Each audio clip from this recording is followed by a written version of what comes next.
now present and live for the stream to hear us. Assuming YouTube Alrighty, no more works. slurs. Hooray. Slurs. I haven't had one drop to drink. But yeah, thankfully chat should let us know if we're muted or if any sort of audio difficulties. But as far as everything sees on my end, it looks like we're all good. I see myself. I see myself too. Sweet. But yeah, so can hear sweet. So for an all-encompassing breakdown for Red, this is in season 1 of RWBY, and the foundation of this rewrite revolves around the character of Andrew Blackerblue is basically isekai'd into the world of RWBY, and he is a wizard. And therefore he has garnered the attention of Headmaster Ozpin and has been recruited to be at Beacon Academy, essentially, you know, moonlighting as a student while he's working with Ozpin. And one of the biggest notable details for those who are familiar with the property is that the team Andrew has stumbled upon into joining consists of his team member or his partner Cinder Fall and their two other teammates Mercury Black and Emerald Sustrai. Are you familiar with those names? It's been a long time, and if I'm being brutally honest, I fell out of love with RWBY. Absolutely valid. There is a reason why I have a rewrite. For the quickest explanation, all three of them are the bad guys. Okay. And basically, as the first semester has gone on, Andrew has been going on covert missions by Ozpin to test the limits of his magic so that they can learn a bit more about what Andrew is able to do. For the characters you will be playing, in order, not by appearance, are Crow Bronwyn, Headmaster Ozpin, and Roman Torchwick. Crow is a very grizzled veteran of a huntsman. He is incredibly capable, incredibly experienced, jaded to an extent, and almost perpetually drinking alcohol. Okay. So we'll want to pitch him down, give him some husk, a little purr, something like that. Indeed. Pretty much All right. perfect. Headmaster Ozpin is very collected, very controlled with his mannerisms and his speech. He is essentially the chess master of RWBY. Chess master, he's fully in control at all times, or are we going with bumbling headmaster thing like Vampire Knight? With the sole exception of Andrew, Ozpin is in full control of everything, and Andrew does get on Ozpin's nerves on occasion because Andrew is simply that independent that he refuses to be controlled. But are we going for an anime type thing? I mean, RWBY basically is an anime. So we're talking about a glasses character here. Yes. So where Crow is down here, Headmaster Ozpin is almost certainly up here. Indeed. That's Perfect. almost dead on. He is Oh, a wow. very experienced voice actor. And Roman Torchwick is the charismatic, almost gentleman thief. He's a bit on the rough and rowdier side, much more of a cocky, flamboyant bastard type thing. Are we thinking on the louder edge or the slicker edge? Slick. Definitely more slick. So are we talking like a Crispin Freeman has been drinking kind of thing? Not familiar with the property, unfortunately. Crispin Freeman is a voice actor. I suppose it would be along these lines. Something that still keys into my home voice, but a little more playful, a little bit more, well, catch me next time. Kind of thing. That's pretty good. Yeah, Okay. that's pretty damn close. Cool. Thanks for taking a minute for workshopping it with me. Yeah, of course. Always happy to help someone out with this, especially if it's been a while. Mm. Yeah. But Oh, yeah. It's good. It's a dry read. I love a good dry read. Oh yeah. So I guess yeah, the only really relevant background information is that Ozpin has sent Andrew on missions like the one that will be taking place in this chapter before. And definitely towards the end of the chapter, there will be an independent scene between Andrew and his partner Cinder. And the highlight for them is that their relationship is highly strained, but mostly just because Cinder is a very private person and Andrew is a very, very social person. And she does not like the attention that he is inadvertently giving her by proxy of being such a magnet for focus. Gotcha. All right. So, is everybody ready to go to begin this chapter? I Yeah. think so. Delightful. I'm not going to go through the annoyance of correcting all the names inside. I'll just have it so that, Red knows he's Crow, Ozpin, and Roman. I've got my notes on the side. Sweet. All right. Let us get started with chapter 14 of season 1 of Fame. Start of a bad joke. I found it incredibly weird that dust shared so many similarities with ice. It was soft enough of a material that it could be crushed in someone's hand with relative ease, even if that would set it off. It formed in crystalline structures, and even constructs of hard light dust made similar cracking sounds to ice when impacted. Now, I was learning that carving dust was similar to carving ice. Well, apparently it was closer in nature to wood carving, but I have never done that, so I was gonna liken it to ice carving. It was a Saturday, and I was at Junior's, hidden away in a private room with Roman and Neo. I had asked Roman to teach me how to carve dust, and he even offered to do it for free, since I was already providing him a decent amount with the questions I was asking and giving him breaks from Neo. He had left to grab some tools, then brought me to the room we were in now. I had to put gloves on to not set off the dust, since I was going to be more focused on not carving it wrong and couldn't afford to be distracted by trying to not have my magic ignite the dust. So that potential accidents would be less explosive, we were using water dust, as setting those off independently would just have them turn into water and splash us. The tools were just chisels, supporting what I already knew about how all dust carving really needed was technique. Apparently, the key to that technique was a consistent application of pressure, starting off light when you initially dug into the crystal and then raising a little once you had a foothold in. It was significantly easier said than done, but Roman merely said it takes practice once you know what you're supposed to do and started to focus on his own crystal. He mentioned that carving small structures was how he practiced, so he started carving what was shaping up to be a dog. Neo was sitting between Roman and I, leaning back into him as she rested her legs on my lap, messing with her scroll while looking bored. Supposedly, Roman had tried to teach her how to carve dust before, and she refused to apply any less pressure than stab it violently, leading to him banning her from carving dust.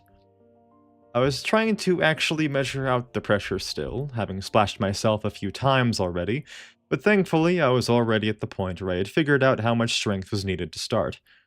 I just needed to get better at figuring out how to maintain pressure until I had fully carved off a sliver. Despite having her legs in my lap, Neo didn't mind the occasional splashes. Instead, it appeared she had a greater desire to use Roman and I as furniture, and so grabbed a few towels to cover her legs with. There was a soft tuck-tuck from Roman, setting down his carving of a dog on the table in front of us before grabbing another crystal and starting on that.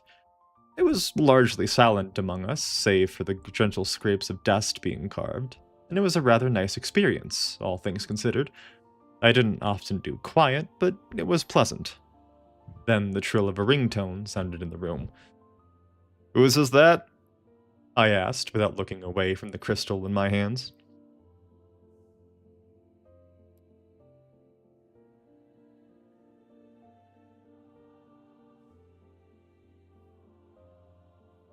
Him?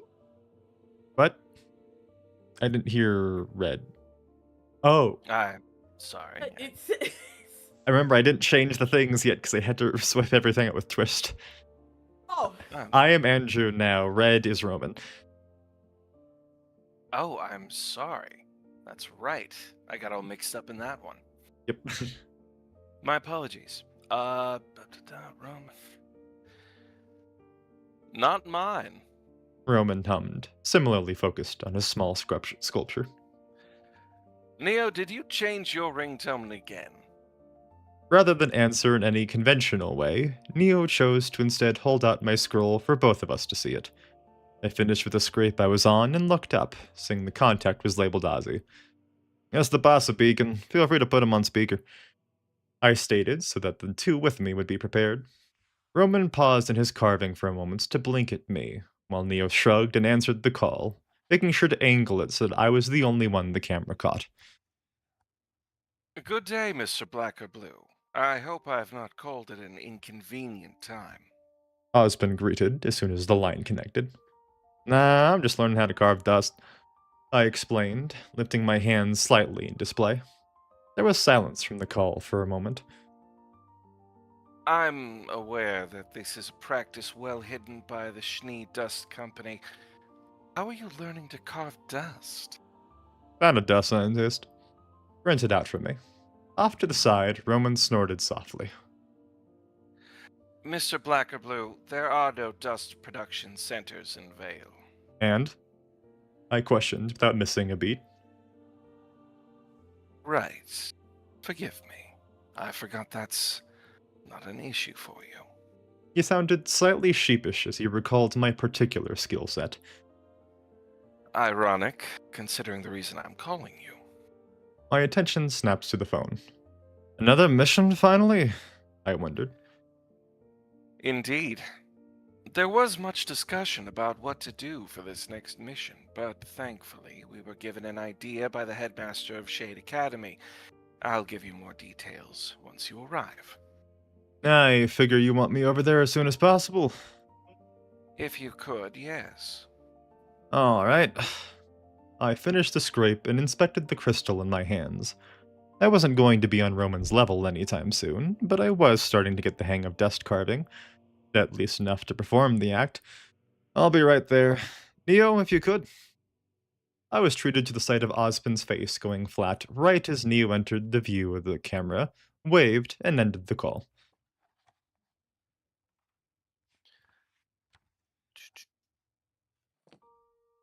You going on missions directly for Ozpin? There was a tilt of interest in Roman's tone as he adjusted himself in his seat. "You want to know?" I asked in turn, as I set the dust down and started taking off my gloves. Keep it vague. He settled on after a moment of thought. I raised an eyebrow at him, then stood up, being careful of Neo's legs. "You've seen my semblance," I started, receiving a nod of confirmation. "Ozzy's been stress testing it by having me go on private missions. That Leon I paid you with when we first met at Juniors? Loot from a White Fang camp he had me raid." Huh.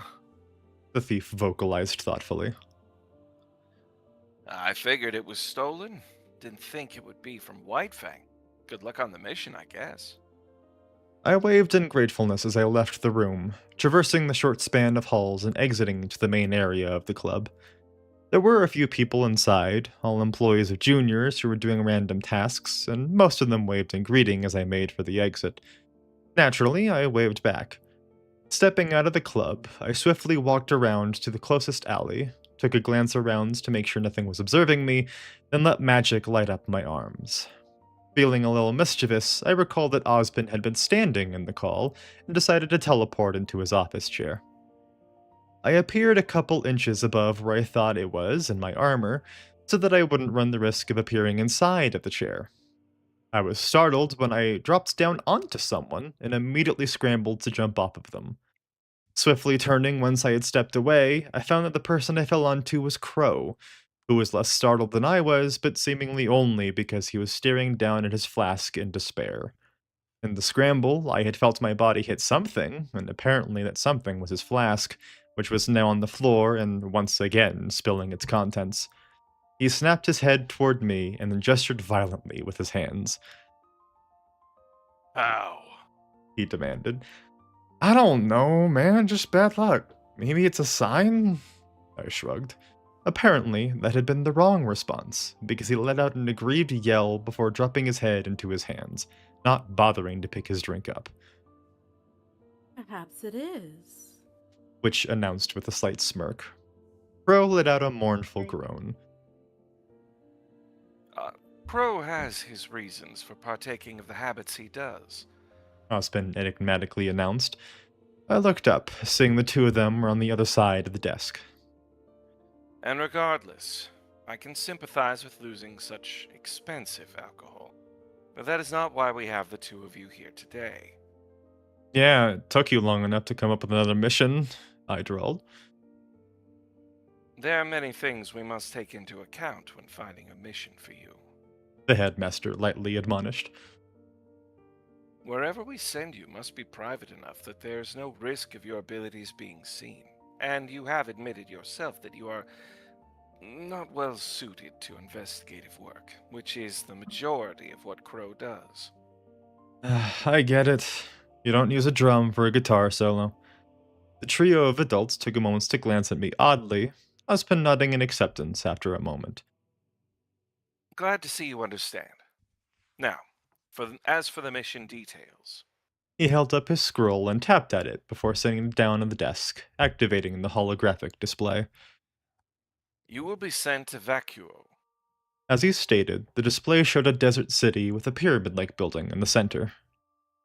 Theodore, the headmaster of Shade Academy, has helpfully informed us of a grim nest that is close enough to Vacuo to be dangerous. He was going to deal with it himself, but agreed to allow you the opportunity. Exterminator mission. Works for me. Where do I go? You will not be alone for this mission. Witch warned. Before I could question it, Ospen gestured toward Crow. Joining you will be Crow and Specialist Schnee. He revealed. Unlike your previous mission, they will not be with you to observe, but actively participate. So I'm getting actual backup this time? Sweet. I spared a small glance around the room. Since Winter's not in the room with us, I figure I'll be picking her up. You will be picking up Specialist Schnee and Atlas through whatever means you prefer, though from there, you must travel to Shade Academy and Vacuo through speed alone. Ospen nodded. I crossed my arms over my chest. And why? Featherbrain, you ready? I inquired. The man grumbled a bit, then finally bent down to pick up his flask and tuck it into his coat before standing. Yeah. I know Jimmy's got some whiskey in a cabinet in his office, so I'll refill with him before we leave Atlas. How do you want to do this? I stepped up to him and slung an arm around his shoulders, my tattoos lighting up. Like this. The alcoholic drew in a steadying breath right before I teleported us, and we were instantly in Ironwood's office, inside the caution tape he had marked as the safe zone. Crow blinked and shuddered, goosebumps going across his skin. He slipped out from my arm and stumbled forward, shifting in place like something was crawling inside of his body. He glanced back at me, seemingly only once the worst of it was over. Jeez, you go through that every time you teleport. He nearly hissed. Feels like all my organs just spun around inside me before finding their place again. Ugh. I shrugged back. Don't really get that. I might have adapted to it, but I don't remember if I got that feeling when I first started learning how to teleport. Damn, must be nice. Crow shook his head with a sigh. Hi, Jimmy. Where's your whiskey? I need a refill. A heavy sigh left Ironwood, and I turned to see him sitting at his desk with his left hand coming up to cover his disappointed visage. He gestured with his other hands to his right, where there was a cabinet against a wall. Crow let out a satisfied chuckle and sauntered toward the cabinet, opening it up and revealing there was a set of 3 bottles and 4 glasses inside. A whistle of appreciation left him before he took one of the bottles, opening up his flask so that he could begin filling it. I was not aware Crow would be part of this mission. Winter tightly voiced, standing at perfect attention to Ironwood's left.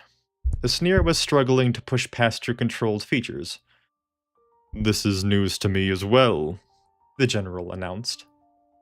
"Ozzy said my partners for this one would be both Crow and Winter," I stated helplessly. It was a bit of a spontaneous decision. The drunkard spoke up, bringing all of us to turn to him while he finished pouring. Osmond had some epiphany about cultural exchange. He looked up as he returned the bottle to the cabinet and took a sip of his flask. Winter's from Atlas, Andrew's from outside the kingdoms, and you're going to Vacuo. I was born in Mistral and moved to Vale, so that kind of completes the set. "We're not going to sightsee, though?" I pointed out.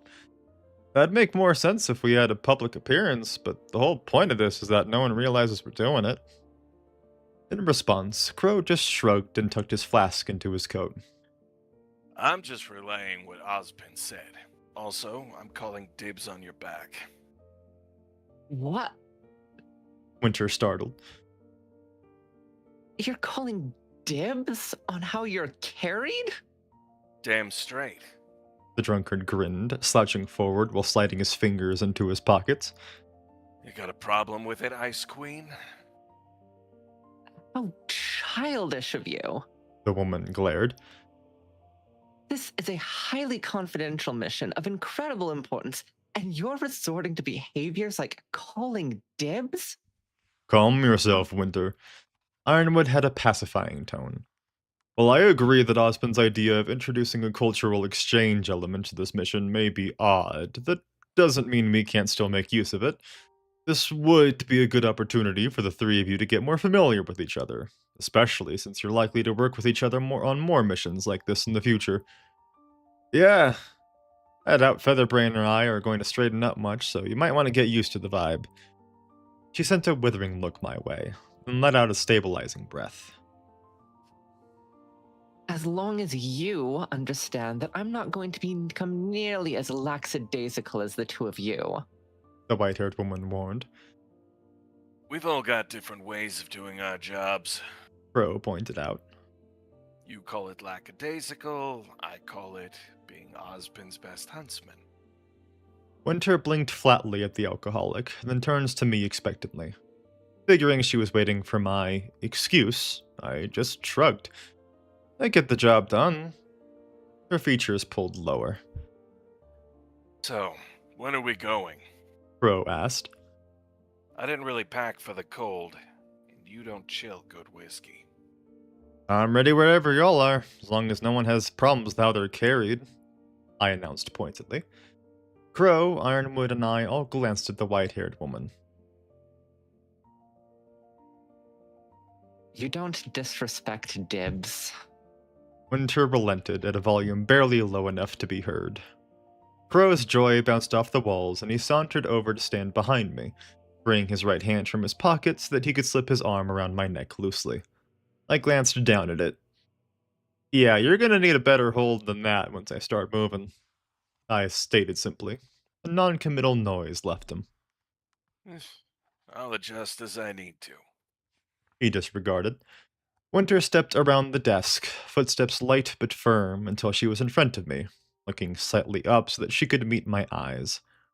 I matched her gaze, realized that she was ever so slightly shorter than Cinder, and kept that thought to myself as I held out my arms, patiently waiting for her. Rather than move her eyes, her entire head shifted downward as she cast her gaze toward my outstretched arms, and her face remained painfully blank for a long moment. The moment was broken by her drawing in a breath, then she lifted her left arm to grasp my right shoulder and turned to lean back into my right arm.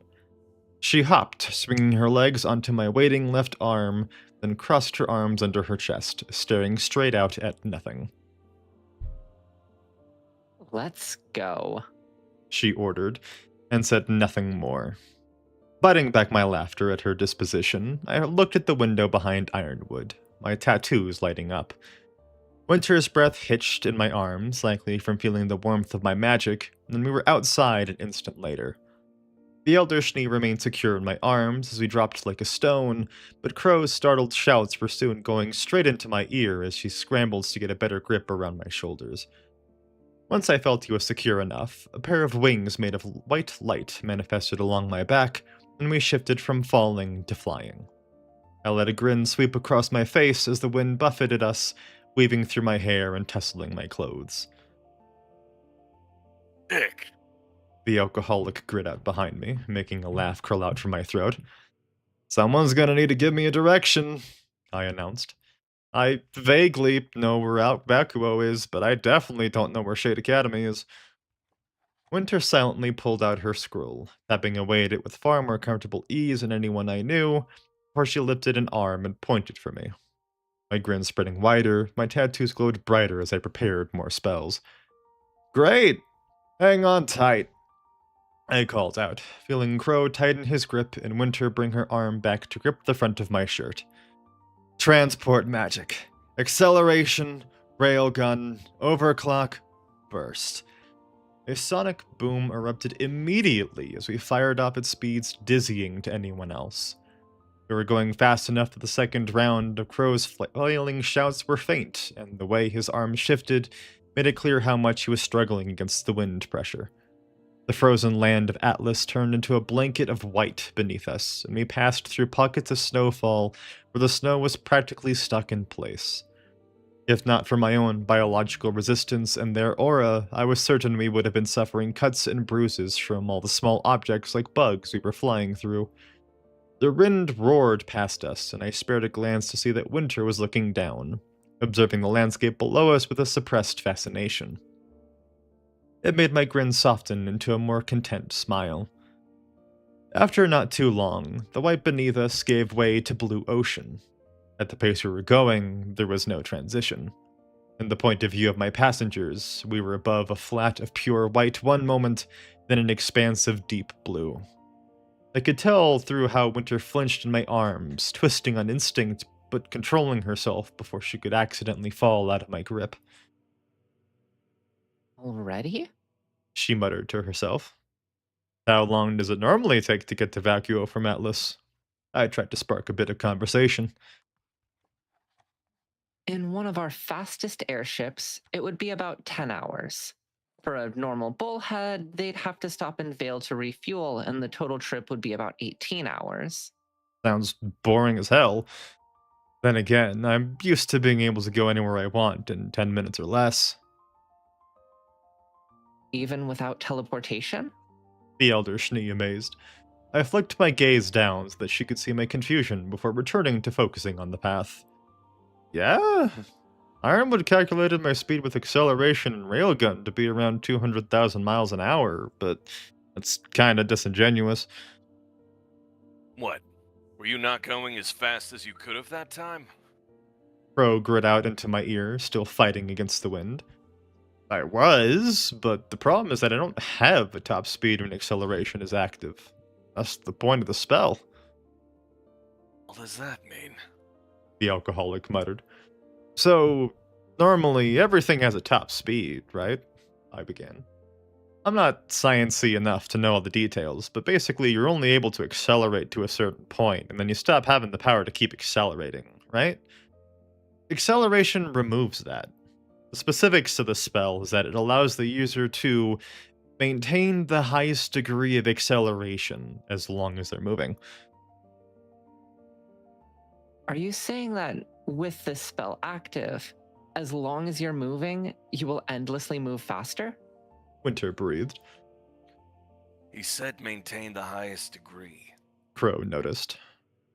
which means that he's basically going to endlessly snowball. We finished crossing the ocean and were now flying over a desert. Not that my passengers seems to notice. The names of the rest of the spells you used appear fairly self explanatory. The specialist mused. Do any of them have nuances not immediately obvious by the name? Not really. Overclock doubles my speed at the cost of making me burn through my stamina twice as fast, but I've got enough stamina that I'm not realistically gonna tire out first, How fast do you think we're going now? Crow wondered. Fuck if I know, I'm just good at moving around. The following silence said enough about their thoughts on that. I mean, we're already in Vacuo, how fast do you think we're going? It was then that the duo took notice that the blue expanse had changed to a beige landscape. Winter pulled out her scroll to check where we were along the path. Less than 1,000 miles until Shade.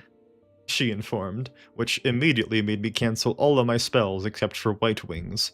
At our pace, we wouldn't need to maintain the boosts. Gliding off the speed would be enough. Gonna need some more precise directions then, I responded.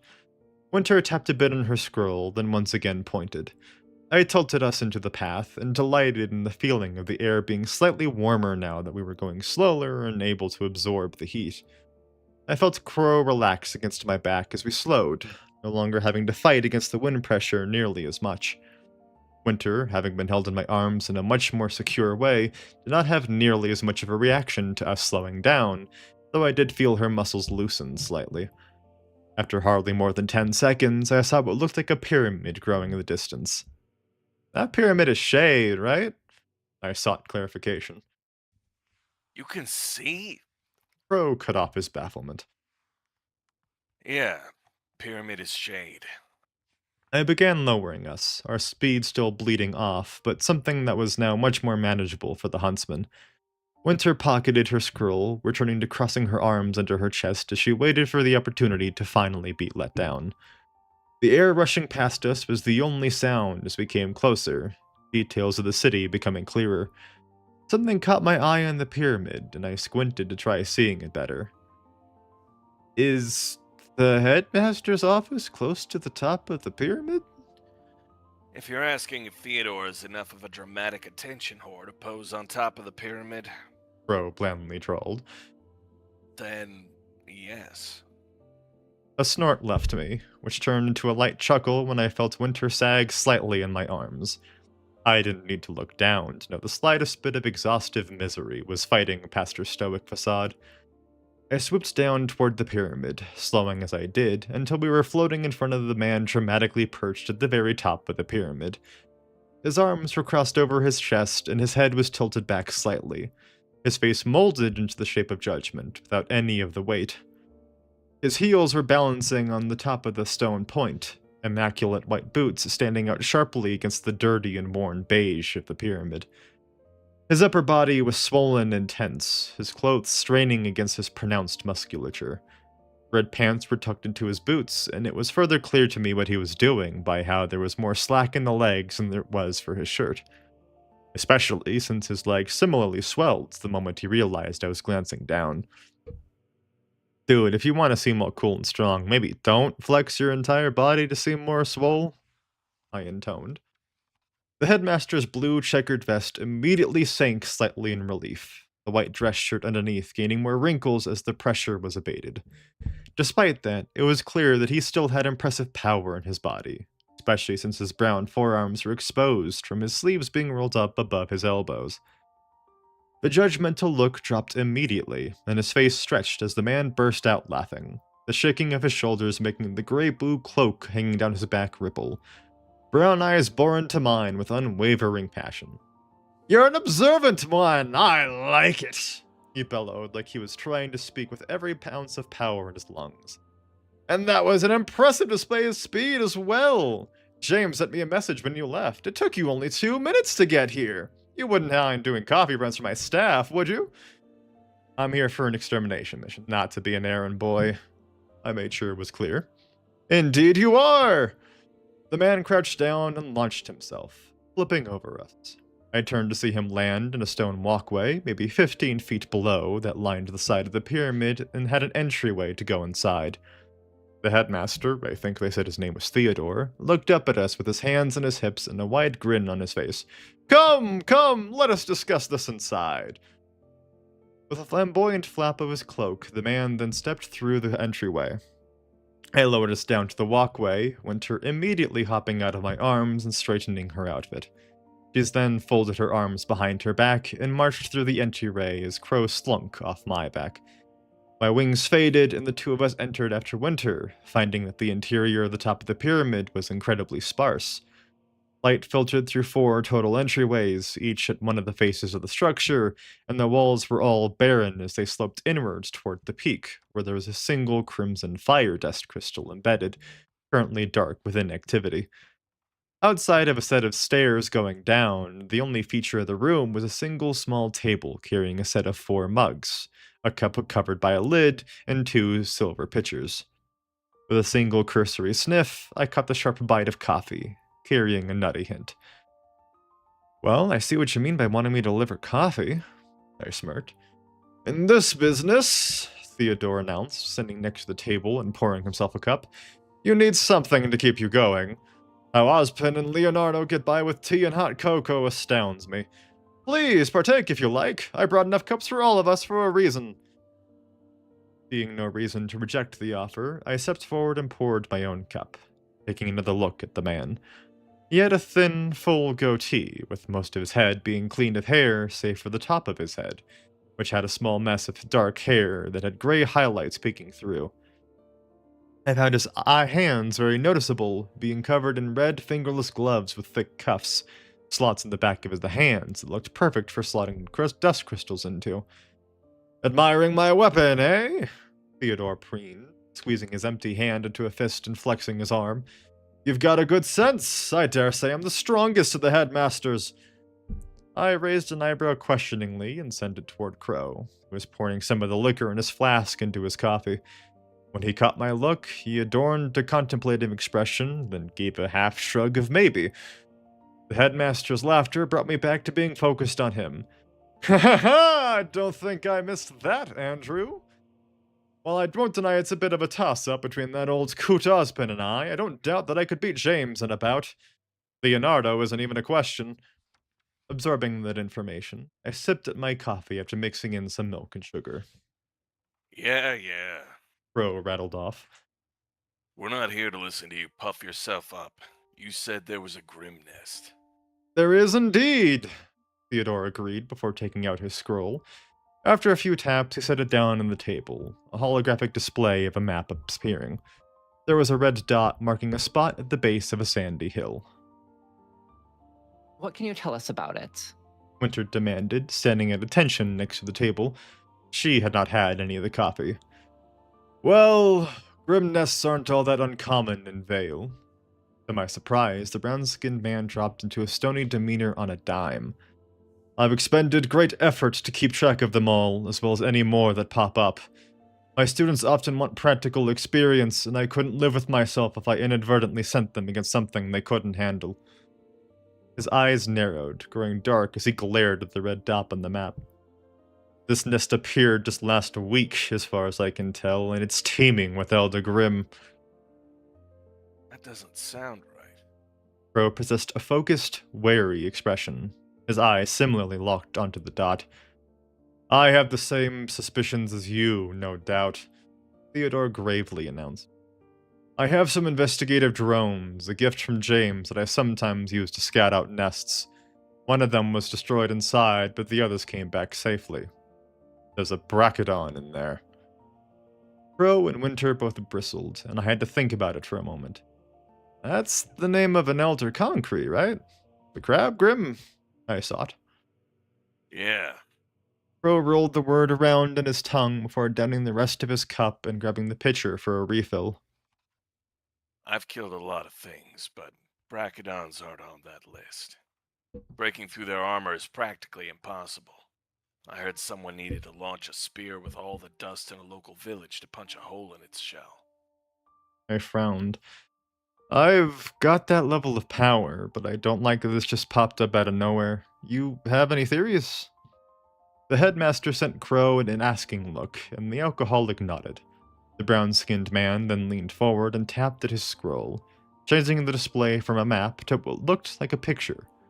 I stepped closer to the table and leaned against it as I got a closer look, seeing that the image was something burned into a cavern wall. From what I could tell, it was huge, maybe the size of Crow. It was an intricate symbol, precise in how it was made, with many sections to it.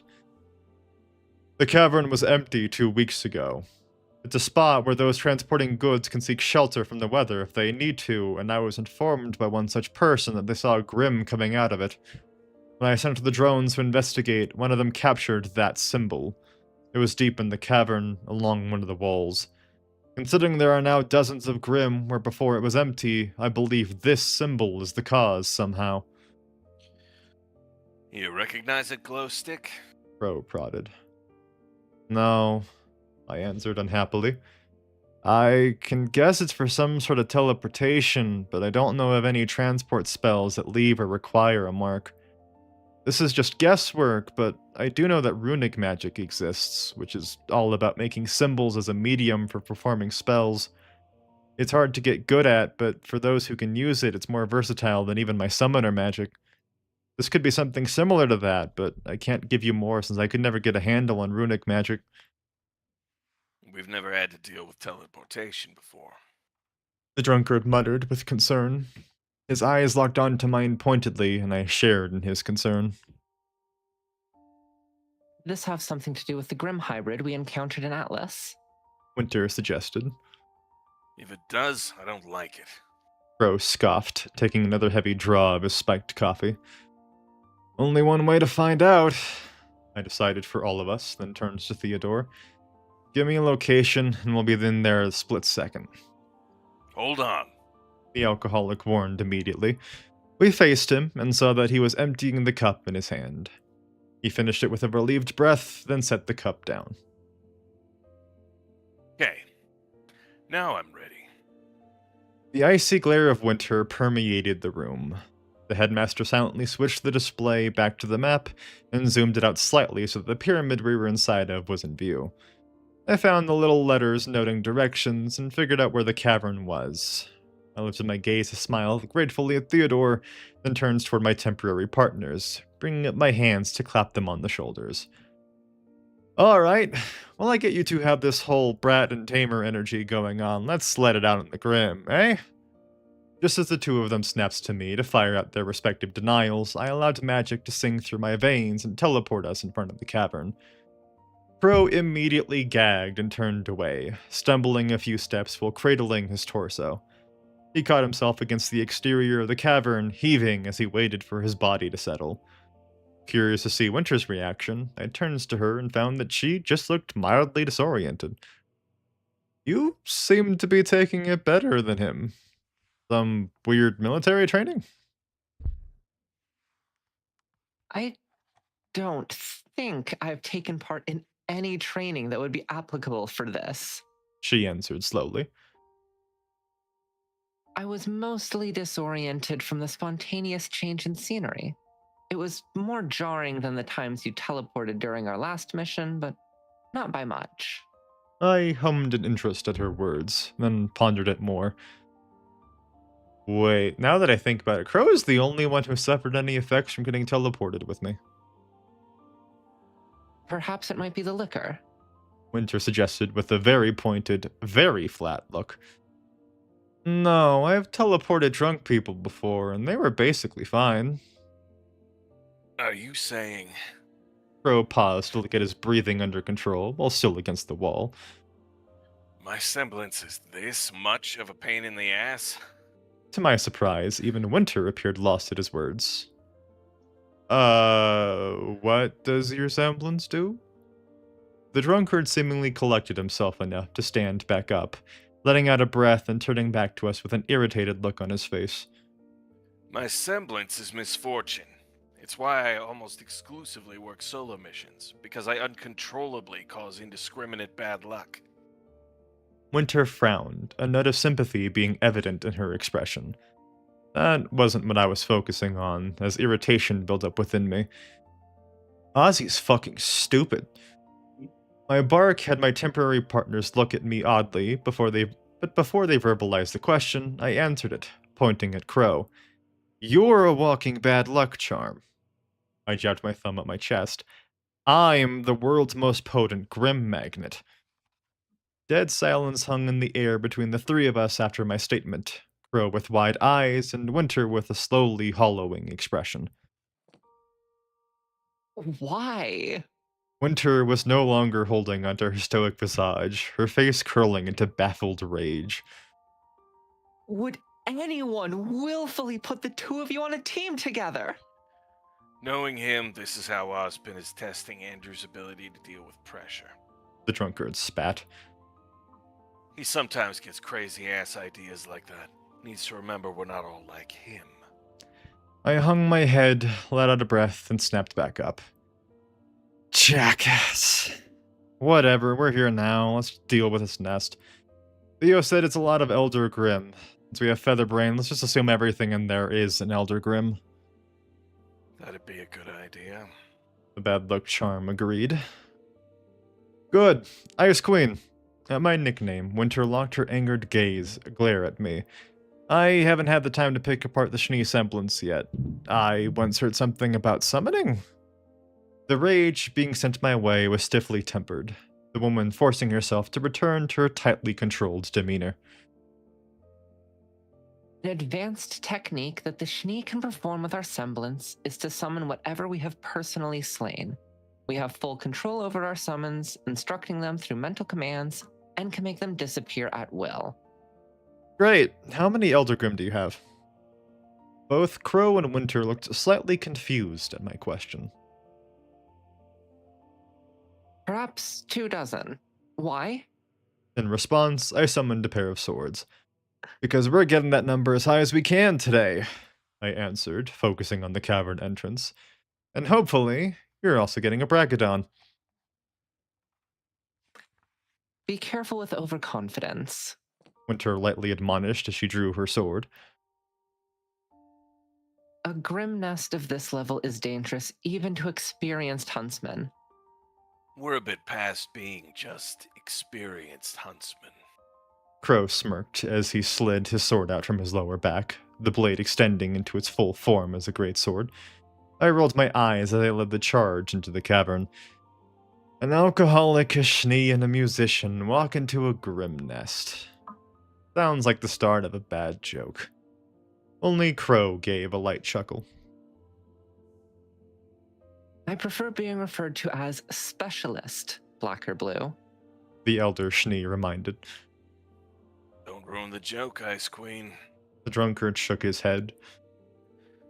But I guess the polite version would be a huntsman, a specialist, and a wizard, huh? A centipede-like grim burst out from one of the walls. It was carved into pieces immediately by a pair of blades. Come on, Featherbrain, we're trying to let her have the last hit so that she gets more summons, I smirked. It was just a sentinel. They're not a big deal. Crow playfully commented. With their burrowing abilities, they are impressively capable at scouting.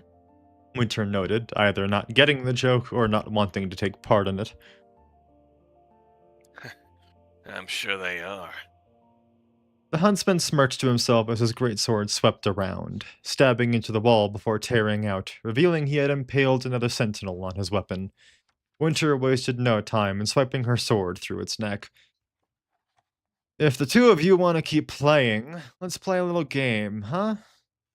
I asked. A pair of intrigued red eyes and a pair of disinterested blue eyes peered at me, and I took that as close enough to acceptance. I crouched down, tensing up my legs as I got ready to launch myself. Let's make this a competition. Featherbrain and I will charge ahead, getting any grim we see close enough to death that all Winter needs to do is finish him off. The game is whoever gets more grim between Featherbrain and I. Winter's head dropped into her open left hand, her eyes screwed shut and her mouth twisting. Crow, in contrast, began to laugh. Started off low, a soft rumble that shook his chest, but gradually grew into a full body tremor as he pitched his head back and let out an uproarious cackle of a laugh that echoed across the walls. He flipped his sword and stabbed it lightly into the ground for stability as he cradled his stomach, leaning his elbow against the hilt to keep himself upright as his joy erupted from his throat. He stopped only when Winter kicked his shin, prompting him to hop back, rubbing the spot she struck, albeit with a wide grin on his face. Then he slipped his flask from his coat. It's been a while since I last got into a friendly competition. Forgot how much I missed it. He drew out his words. He screwed off the cap of his flask.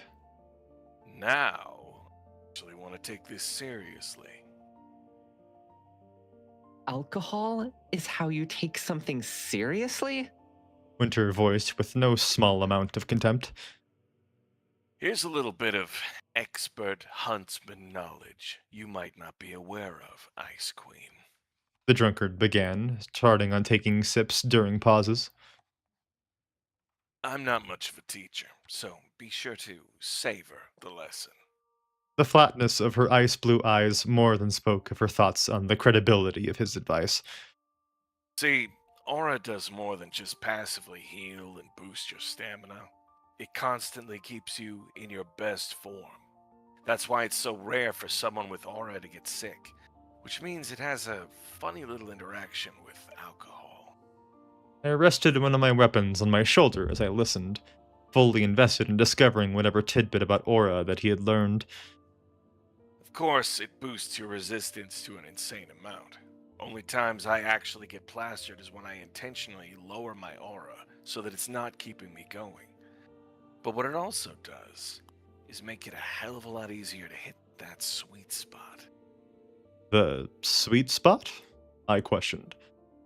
That point where you're just tipsy enough to start thinking. He clarified, stopping to have a heavy draw from his flask. When he lowered it this time, he had a lazy grin on his face and closed his flask before returning it to his coat. Kinda like an on-demand flow state. He drew his sword from the ground and adjusted his grip on the hilt. As soon as he did, gears audibly began turning, the sounds emanating from the base of his sword. Before mine and Winter's eyes, the blade arched back, the segments shifting so that it bent into the shape of a blade that curved inward. The huntsman then held his arm out and began spinning the weapon around, the sword continuing to transform with every circuit, clicking and grinding as he did. It almost seems to grow as he spun the weapon, the hilt extending and the blade continuing to bend inward. The gleam in his eyes remained as he spun the weapon, around and around, passing it between each of his hands, back and forth, until, with a flourish, he returned it to his right hand, though with the blade hanging past his left shoulder. Right. Ozzy and Ruby both mentioned you were a scythe user, The best, if I say so myself. he confirmed. Now, are we gonna do this, or are you gonna accept defeat early? Oh. I smirked at his taunt, letting magic ring through my veins and lighting up my arms. I ain't gonna be the one losing. Surely it's not a good idea for someone who has a semblance that invokes indiscriminate misfortune to be drunk during missions? Winter sighed. I'm not the best huntsman to come out of an academy for no reason, Ice Queen. Crow announced as he settled into a ready stance facing the cavern, his scythe primed for a wide swing. There was a confidence in his grip, not tight with anticipation or overly loose with drunkenness. There's no luck involved. I hunched slightly, even more excited about this game. Magic hums to the beat of my heart, and as I drew my swords back, my legs tensed further. Crow shifted lower, and that was the cue. We were both off like a shot, the cavern in front of us erupting. We swung our weapons with matching gleeful shouts, and everything melted into song. I rumbled along, each slash like plucking a chord on a guitar, but I was delightfully surprised to see that Crow kept pace, the heavy swings of his scythe like the powerful bangs of a drum.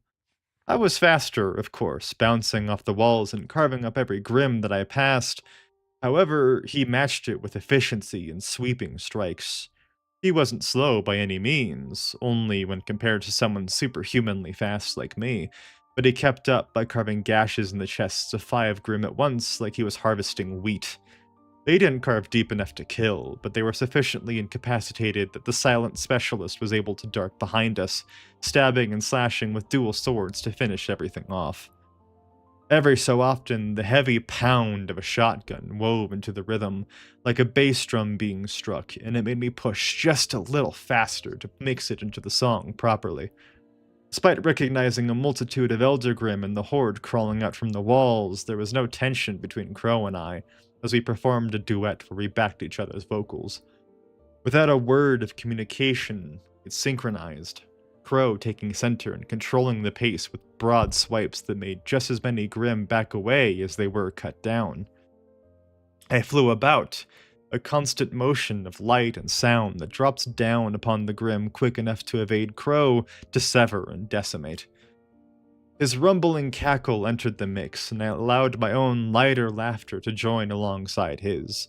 He carved a path through the nest, heavy pounding swipes and quick, unrelenting strikes. If he was having anywhere near as much fun as I was, the count for the competition wasn't a thought in his mind, the two of us charging forward in a spiral of carving metal. It was perfect. Outside of Velvet, which was a highly unique exception, no one had danced with me since arriving on Remnant, and it was a deep joy that made my heart sing to the rhythm. We ran through the cavern without a destination in mind, just enjoying the harmony, until it was broken by a white claw the size of an 18-wheeler slamming through the wall and crashing into me. I was knocked back into the air, fixing myself and seeing that the big boss of the dungeon had arrived. The Brachydon was immense, practically filling the cavern on its own. It was almost entirely white bone, with the only breaks in sheer white being jagged crimson markings on the bone and the tiniest hints of black for joints. If I were to take a guess, it was about 3 stories tall, and it was a wide, squat kind of monster. 12 legs, 6 on each side, kept it mobile, with massive hulking claws bearing serrated edges. Glowing orange eyes peered out from the concave face, a wriggling set of mandibles just underneath looking to tear apart and consume.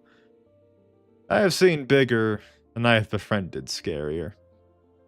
I angled myself and kicked off a wall just as I was about to slam into it, streaking downwards and running around until I regrouped with Winter, who was taking cover behind some large rocks that had broken off the wall when the Brachydon appeared. She nodded in acknowledgement before focusing on the crab-like Grimm, and I cast a look around to see Crow on the other side of the cavern, almost behind the monster, visibly taking another draw of his flask. Alright, big guns time. I grinned. I felt eyes on me as I swapped out my right sword, edging lighting up my arm as a spear manifested in my grip. The first thing that appeared was a smell. The grotesque, molted musk of blood that was just starting to congeal. It was a jagged, barbed weapon, bone white at its base, covered by a pulsating, blood-red vein that crossed the expanse of the spear. The point of the spear was consumed by the vein, completely taken over, and leaving its edge even sharper, practically cutting the air even while held still. It hummed and hissed, nearly invisible screeches echoing from the weapon, faint enough to make you question your hearing. I stood up out of the cover, and without a second of hesitation, reared my arm back and hurled the spear with as much force as I could. The 3 of us watched the path the spear traveled in, sickening red unlight trailing after the weapon as it fired at the crab-like monster. There was a deep, echoing crack as it struck right above the crab Brachydon's face, hairline fractures spreading across for a few feet, but while my partners found confidence in seeing the shell be pierced with such ease, I did not. That was a spear famous for being able to penetrate through someone with such viciousness that the only way to remove it from a body was to carve the body off the spear. But seeing it now, it hardly managed to get more than 6 inches into the bony armor covering the Grimm. Oh, that's not good, I muttered. What's not good? Winter was clearly confused. You managed to break through its shell on your first attempt. What just happened is the equivalent of shooting a civilian with a cannon and watching them get a broken arm, I informed. Her features fell slightly, but not overly so. Then it's going to be a fight more difficult than you thought, but easier than Crow and I expected. She gripped her weapons. I'm going to coordinate with Crow and ensure the Brachydon remains distracted. You focus on getting through its shell. Her eyes hardened and she leaned forward so that she encompassed my sight. Treat this prospect of me acquiring the Brachydon as a summon as a fortunate possibility. The highest priority is defeating it. Without waiting for my response, she began darting from cover to cover toward the alcoholic. Letting out a huff, I began darting around in the opposite direction, sinking into my thoughts as I tried to figure out why Gabe Wolg wasn't nearly as effective as it should have been. It still remained in the Grimm's forehead, pulsating with unlight and bloodthirsty hunger. I needed more information, I realized immediately. I mentally went through my catalog of weapons, trying to think of something that specialized in shattering or breaking. Within moments, I manifested a straight sword with a golden hilt. Durandal. Without waiting for a distraction, I spun on a heel and hurled the sword at the crab, making sure it soared like an arrow so that its point would drive into the Grimm. It did manage to lift a claw to protect itself, but all I needed was to see what happened when it struck. Like with the spear, it slid in only a few inches before getting caught in the shell. If it was functioning as it should, it would have sunk all the way in until the hilt. My eyes narrowed and I made the two weapons fade away in light. Okay, so a spear with unrelenting piercing ability and a sword that cleaved through armor both only had a minor effect on the Brachydon. Why? The heavy pound of Crow's shotgun echoed across the cavern, and I saw something spark against the side of the crab's head with nearly no effect. Winter, from a different angle, swiped out with one of her swords, a fang of flame curling out from the blade and crashing over one of the arms of the Grimm. Like Crow's gun, it had negligible effect, hardly even scuffing the bone, but the display gave me a thought. I allowed the sword in my hands to dissipate and called forth the bow of Apollo. The ever-burning weapon appeared in an instant, and I drew an arrow of flame. I pumped an excess of magic into it, searing the arrow until it burned with blue flame before letting it loose. The heat encompassed the cavern when the arrow struck true, blue fire erupting to cover half the Grimm's form. It screeched and flailed, trying to bat the flames writhing atop it, while scuttling blindly. Crow and Winter both burst into movement, making as much space as possible in case the monster went in their direction. Healthy Bone wasn't exactly the best at burning, though the fire did die comparatively quickly. The fact that its shell was only mildly burned and roughened was all the answer I needed. "Its shell resists magic," I called out. Isn't your whole thing magic? The alcoholic gripped his scythe tighter. "I said resists, Featherbrain," I emphasized as I let magic light up my arms once more. "I have fought against things that are harder to break than this thing. All we need is to outlast it." Yeah, because it's no big deal to outlast something that famously can't get tired. He sarcastically remarked. "Oh, is that you said earlier? No luck involved? I can break its shell, it's just gonna take more hits than I thought." Then get started. The specialist interrupted. Letting the bow fade and light, I prepared what would be the best weapon for the job. "Summoner magic! Gay assail!"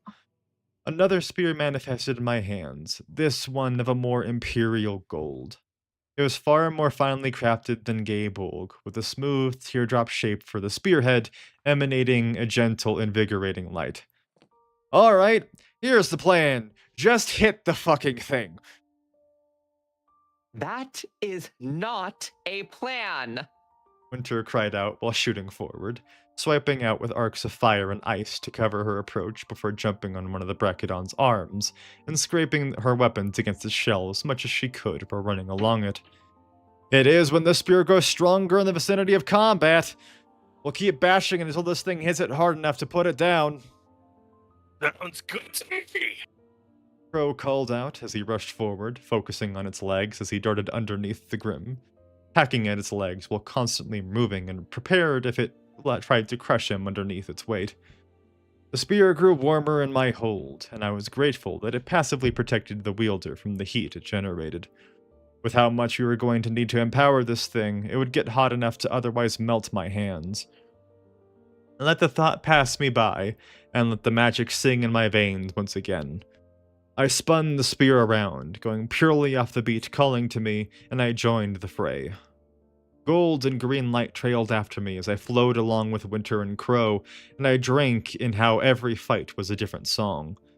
Crow was still the same powerful, heavy drum, but I was discovering that Winter was so close to Cinder's violin. At first, I thought it was just of a different tune, but then I realized it was a viola. A deeper tune, serving a different purpose but complementary to a violin. It was a wholly different experience mixing my guitar and Crow's drum with a viola, but that was part of the magic. Winter scrambled atop the crab, launching wave after wave of dust at its carapace while sparking her swords against it in between the blasts.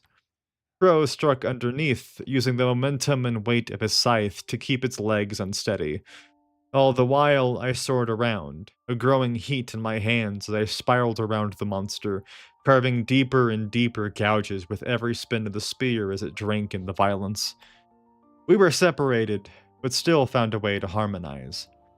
As the Brachydon shifted from Crow's impacts, Winter would take advantage and slam into the falling side with gravity dust enhancing the blow, leaving it flailing to balance itself and helpless against me coming in to carve a chunk out of its armor.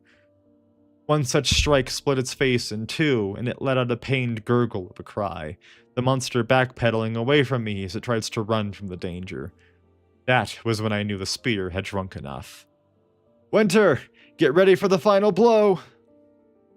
Ice blue eyes snaps to me at my words, and I caught a flash of irritation in them, but she did not bother with arguing with me. She drops down from atop the Elder Grim to stand ready next to me. "Your opening is going to be right after I recall the spear," I informed as I raised the weapon. "It should carve deep enough that your attack will do it in." Winter remained silent, lowering herself into a thrusting stance as a golden glyph manifested underneath her. A row of black glyphs connected her to the front of the crab, and I took that as my cue. "Ibar!" I called out the incantation as I launched the spear, and it was like throwing a lightning strike. Golden light filled the cavern for a split second, taking over everything in view, and there was a deafening, chest-rattling boom. I heard the Brachydon screech before I saw where the spear struck, and I looked to see that it was impaled halfway down the shaft into the center of its face. I held up my hand, and with an excitement thriving in my veins, I finished the chant. "Athibar!" It was gripped in my hands with another boom before I realized it moved, and at the same time, I saw Winter become a blur as she fired herself forward. An instant later, she was right where the spear had impacted, and I saw that her larger sword was driven all the way to the hilt in its face. The Grim jolted, and after a moment of bated breath, we saw its body fall limp. The Elder Schnee and I both let out relieved breaths, and she freed her sword from the Grim. She returned her smaller blade from resting inside of her larger blade, which I hadn't initially realized, and started marching over to me. That was reckless. She huffed. "You got probably the toughest Grim you reasonably can in your arsenal because of it." I grinned back. The specialist sent another glare my way, then relaxed with a breath. I actually managed to acquire nearly every Grim in this nest as a summon thanks to you and Crow. She admitted. I cannot go without thanking you for that. What's this? Crow called out while sauntering from behind the Brachydon, his scythe slung across his shoulders. The Ice Queen herself is thanking me? And here I thought my semblance was misfortune. Don't push it. She glared daggers at him immediately. The huntsman merely smirked and pulled his flask out from his coat, opening it up and lifting it to his lips, only to pause after a moment. Confusion went across his eyes, and he pulled the item away to look it over. It was only when he saw the bottom of it and the large puncture indicating where all of his liquor went that he paled. Oh, come on! He nearly sobbed, clutching the flask tightly and turning towards me in despair. Why is it always when you're here? You think I have any control over that? You're the one with the uncontrollable, indiscriminate semblance. Winter just watched, relief taking over her face as she gazed upon the punctured and empty flask. Line! God, I think that was the longest uninterrupted burst I've ever written. I'm gonna get some water because my throat is not happy with me. Damn. Grim's running his throat raw. That's the business. that it is. That was delightful, that first scene. You were amazing as Crow, Red. Oh, Tosh. You were. Well, thank you. I was particularly, like, enraptured when you had the monologue of how Crow drinks. Oh, enraptured. Well, I'll take that. And Skog, I absolutely love how you voice Winter. Very precise. Thanks. I have a lot of experience with the tired mom voice of working with kids. Exactly. I'm always telling my students, you have dozens of roles already inside of you from your own life. If you can draw on that, you get to that key word that Grim is learning how to hate. What's that word? What's that word, Grim?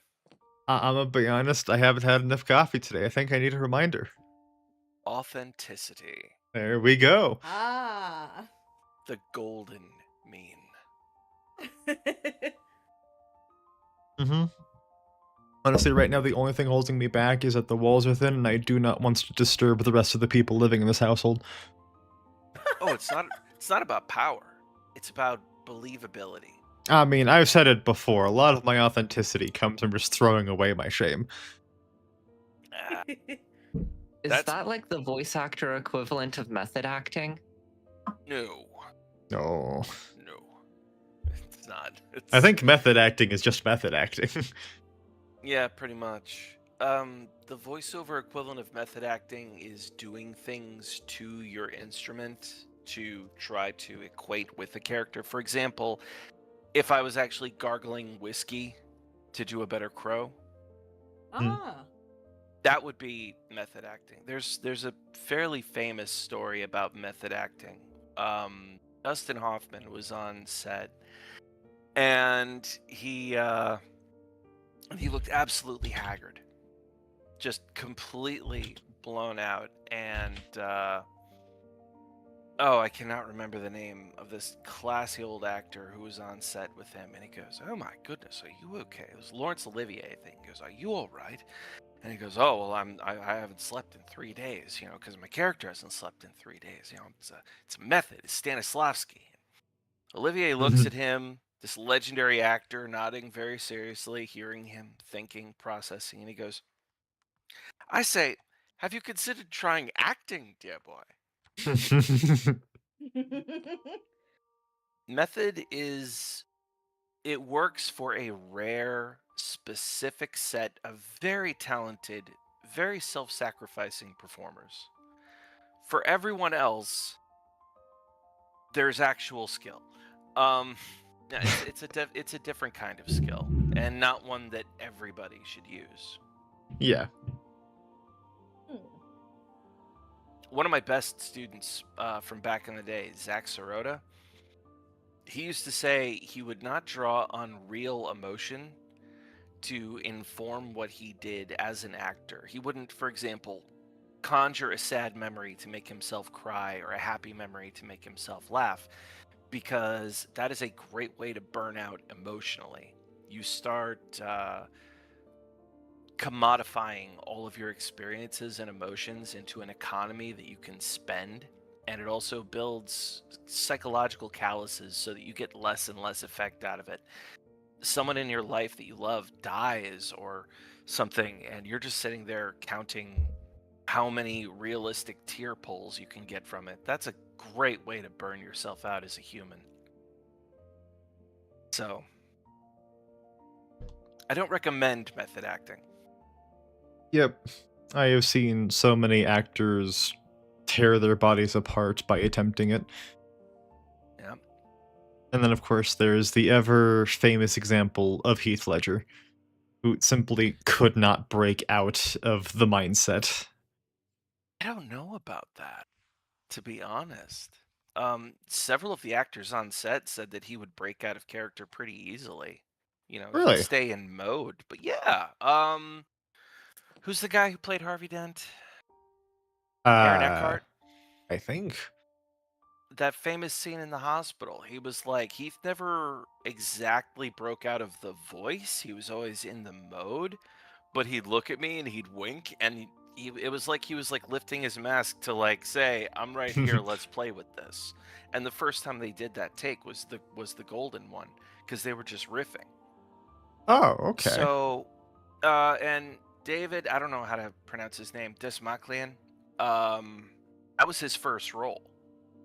And he was super nervous. He was getting out of a drug habit, and he like took a second to be like, "Hey, let's take a second." And he like straightened up his uniform. He's like, "Do you know how to fire one of these?" He's like, "No." He's like, "Okay, here we go." And he kept talking like the Joker. He kept moving like the Joker, but he wasn't doing Joker things. Gary Oldman has gone on record in interviews getting angry at people who say, "Oh, the Joker killed Heath Ledger," and he's like, "That's such bullshit. I knew Heath. He had a good head on his shoulders. I've played so many bad guys. It's never done that to me. It definitely wouldn't have done it to him. He mixed up his sleeping pills. It's a tragic accident, but it's not half as dramatic as they make it out to be." So, fair enough. there are actors who have arguably gotten lost in the role, but I don't think it's ever been quite so dramatic as that. You know, Tom Cruise is hardly the most stable guy. That guy didn't stop. He demanded to be called Lestat during the entire filming of Interview with the Vampire. He wouldn't leave his trailer. That guy needs some help. Maybe he needs to leave the cult that he's in. I don't know. But I don't think that's a maybe. I think that's just a certainty. And then It's a there's polite Jared maybe. Leto, which Ugh. You Good know, God. can we stop giving Jared Leto money? please, God. Hi, Syphil. And it- Sissel. Was I supposed to be part of this today? You're good. We had a really small cast today. Okay, I was like, I didn't get a message. Did not look at my name's on right. Yeah, no, you're good. Fine. All right, if I'm not needed, bye. Bye. Bye. We love you, Syphils. Aw, she's already gone. Yeah, but yeah, I see. The only role I didn't can even get a chance agree to with. Say hi. Yeah, that's Syphils for you. The Oh, only. I teach Syphils too. Oh, right, I do remember that. But yeah, the only role so far that I can think of, like, I can actually agree with Jared Leto having it, and it pains me to say it because I actually was a fan of the cartoon growing up, is the most recent Masters of the Universe movie. You know, it seems to me like with CG, we didn't need his face, and with the amount of editing that they did to his voice, a lot of other people could have done that. Mhm. So why did we have to cast a dude with the number of accusations and confirmations of terrible things that he's got? Yeah. Tron. Why was he You know- in Tron? I was excited about Tron for about 3 or 4 seconds before I saw Jared Leto and went, "Oh man." Exactly. But you know what? We got a great Nine Inch Nails album out of that. Yeah. Ugh. Yeah, we Like did. credit where due, Tron has not had a bad soundtrack in a hot minute. Yeah. I do So, wish yeah, they I made a don't- proper sequel to the Tron movie, though. Legacy was so good. It really was. It was so good, and nobody gave it the love it deserved. What a cast! What a story! What an everything! And then Ares is just like, Never mind. Don't worry about Okay. it. You're just gonna sweep all of I've- that under the rug. I have never seen such a terrible example of deadening a city. It was Oof. astonishing. They made there's a video essay I'm working on about living settings. That the setting of Tron Ares is two-dimensional. It is dead. Am I lecturing? Should I be talking about this or? Oh no, I think I've mentioned before, we just go on tangents all the time on these read-alongs. Exactly. Okay, free little piece of one of my writing lessons. Have you ever seen? So I had to watch the entire Voltron series, the new one, because I was writing for the RPG for Catalyst a couple years back, and I'd never seen it before. So I marathon the entire thing with my kids. And afterward, they had fun, but they were like, something's missing. I go, yeah, the whole thing's two-dimensional. Like, what do you mean? I'm like, well, I mean, the character growth is nothing but a series of tropes, which, whatever. That can be fun. Look at Ruby. Yeah. Trope after trope after trope. Yeah, it's all right, whatever. That's fine. But there's no sense of place. There's no sense that the setting is alive. If you watch Star Wars, the first time you go to Mos Eisley, you have a sense that there's a family or a business in every one of those houses, that every door leads to another room, that a hallway curves around, that you could walk around it and be there. It has a sense of being alive and navigable. And as you go through space and you see a star, you think there could be a planet around there, and that planet could have people on it, and those people have a story. That's one of the most attractive things about Star Wars as a greater setting. It feels alive and lived in and occupied. Voltron, you visit the planets exactly long enough for it to serve a story beat. You meet the people who serve the story exactly as much as they must. If you see a door in the background, it might as well be painted there, because you don't really feel like there's anything beyond it. And if you see a star passing by, it's not a place, it's just a marker of movement. For the terms of telling a story, if you just want to tell a story about an ensemble cast, which is what this is, then you don't need to worry about everything else. It's not that deep. You're not supposed to feel like you're there. But if you're in a setting that's supposed to immerse you, pull you in, make you want to occupy it, something like Star Wars or Tolkien or something that gives a sense of how the food tastes, how the jobs work, how the evil empire functions. It's not about the minutia. It's just about feeling lived in and feeling three-dimensional. See It why I also love his means- lessons? Yeah. Well, you got to think about that as an actor too. Otherwise, you're a two-dimensional character in a two-dimensional space. You're just a picture, not a character with a depth and a background. It's why, Grim, we were talking about making your character's history, building their legend, as it said in the actual industry. Mhm. It doesn't have to come up, but you will cast a shadow and become a three-dimensional character from a two-dimensional place because you have that background behind you. Those little notes, the dust on your boots, the scars on your cheeks, the little things. Yep. Calluses and tears, artifacts. That's what will make a character real. And if it's real, people will feel what's the word? Authenticity.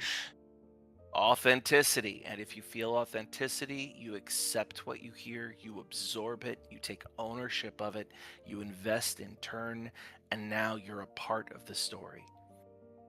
You care about it. It's why I can't tell you the name of any of the characters from Voltron. I don't know who they are. I know what they are in tropes. I know that they're a 5-man band. I know that it's the leader, the lancer, uh, the heavy, the heart, and the brain. But I don't know their names. Yep. But I know who Luke Skywalker, Princess Leia, and Han Solo are. Hell, I know who Jyn Erso and Cassian Andor are. I don't know anybody else's name from Rogue One though. I don't know if they ever actually said the dude with the garbage can with the super blaster. I don't know what his name is. I'm not sure they ever said it on camera. But yeah, that's me ranting and dominating the microphone. Please, somebody take a hit. I mean, we could just continue with the second half of the chapter. Affectionately, like, I absolutely. We're could on just 20 of tell by 24. you. I can think just we're a tell by little you bit past the talking. halfway point. Oh yeah, I could we're a just little tell bit by you past. talking. Mm-hmm. I could tell by you talking that you do like really good like voice acting lessons. Oh. I mean, I've been taking his lessons for at this point months now, even though that's weird as hell to realize. Well, not to advertise myself during this commercial break with a commercial, but I do have free session zeros, so if you want a freebie, it's my pleasure to give it to you. I heavily encourage doing so, because they are so good. He is Bless you, also man. so flexible with, like, coordinating with people, especially like, if something comes up at the last minute. There have been so many times, like, when I was moving, and then I'm just like, oh, hey, I'm so sorry. Can we move this to another day? And he immediately is like, all right, what days are good for you? What times are good for you? Is this Sunday good, nice? And it's just so accommodating. Sunday's an overflow day. Yeah. But alright, let us finish this so that B can also get her time in the spotlight, since she has, and I can say this with confidence, had 2 lines so far. I have been looking forward to hearing this. I will mute. Oh God. I will mute my damn microphone because I don't have Oh. another. I don't have any more Oh lines. God. No. Breathe in through your nose deeply. Fill your lungs. Hold it at the top. Breathe out with your mouth. Empty your lungs. There's no pressure. Only opportunity. There's no risk Alright. and no danger. Yeah, we're just having fun. Yeah, you're in control. Alright. Alright. Now have fun with it. It was late at night by the time we were done with reporting everything, or at least it was in Vale. Vacuo and Atlas were both in different time zones, so it was different for them. Thankfully, Theodore had relented and said he needed no more displays of ability, so I was free to teleport Winter to Atlas and then Crow to Vale. The huntsman looked just as ill as any other time after the jump, but he seems to get over it fairly quickly, so I waved goodbye and checked the clock. Oh. It was 2 a.m. I probably shouldn't just barge into the dorm. I did that enough already when I came back from juniors, and my team had made it clear that they did not appreciate being spontaneously woken up at 2 in the morning on a semi-regular basis. Quickly thinking up a solution, I figured the bathroom would be a safe option. I wouldn't have to unlock it like the door to the dorm, and Cinder had insisted on keeping a spare sleeping mask in the bathroom so I wouldn't make them up with my eyes. Nodding to myself with a bit of pride, I let magic light up my tattoos and teleported. The first thing I realized was that the light was on. The second thing was that Cinder was right in front of me, leaning against the sink counter, and I watched her head snap up to look at me through the mirror. I didn't even think, darting forward and clapping a hand over her mouth. As soon as I did, Cinder's arms flew up, one hand gripping my wrist and the other wrapping around my fingers. "Don't scream," I whispered with panic dripping off of my words. Amber eyes narrowed at me through the mirror, and thankfully I cut the message before she could start using her semblance to burn me. My hand relaxed, my partner forcefully ripping my hand off her mouth before I could pull it away. As soon as she was freed, Cinder whipped around, flickers of flame dancing across her right eye, and her face set in a snarl.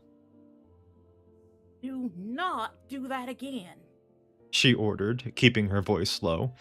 "Sorry, I panicked," I apologized immediately. "Most people scream if someone appears behind them. I didn't think."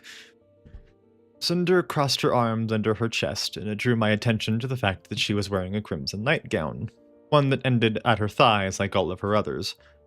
Her hair was messy and her neck scar was exposed. There was something haggard in her eyes. That was evident. She responded.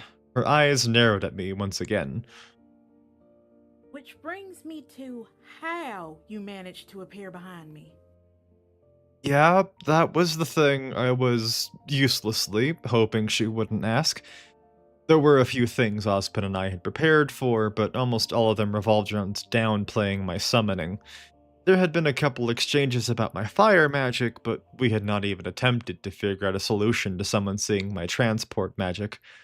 I had long since understood that even my weakest transport spell would be beyond what anyone could accept, with the knowledge of my summoning being what it was, and people already concluding that I was some anomaly that was perpetually boosted by aura.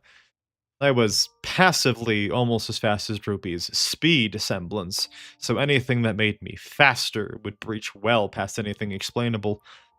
But even displays of speed enhancement were preferable to Cinder outright catching me teleport into a closed room. While I panicked mildly at trying to come up with an answer, the flickers of irritation around Cinder's eye grew in intensity. She stepped forward, uncrossed her arms, and reached out.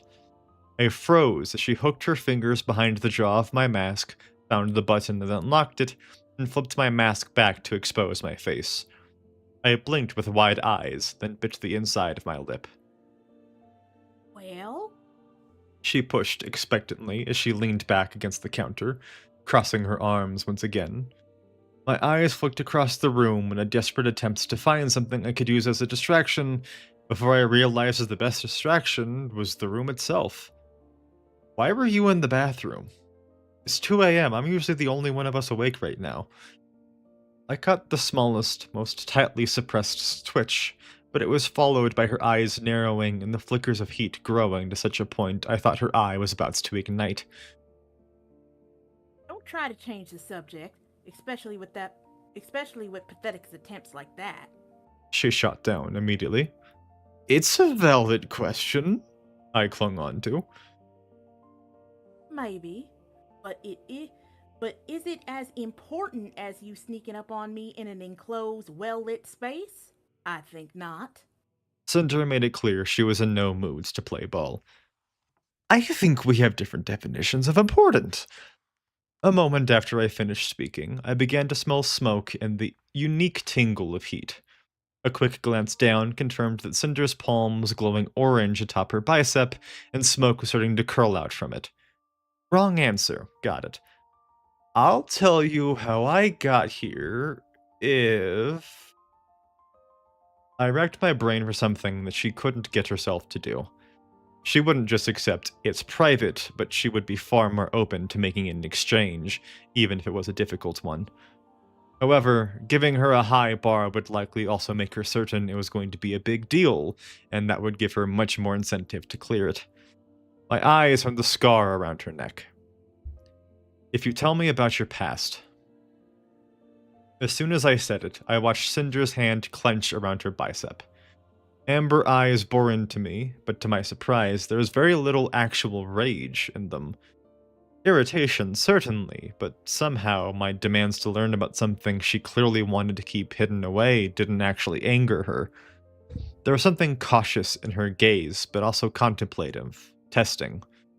Her hand stopped glowing, and a few moments later the smoke fully faded, though the scent lingered.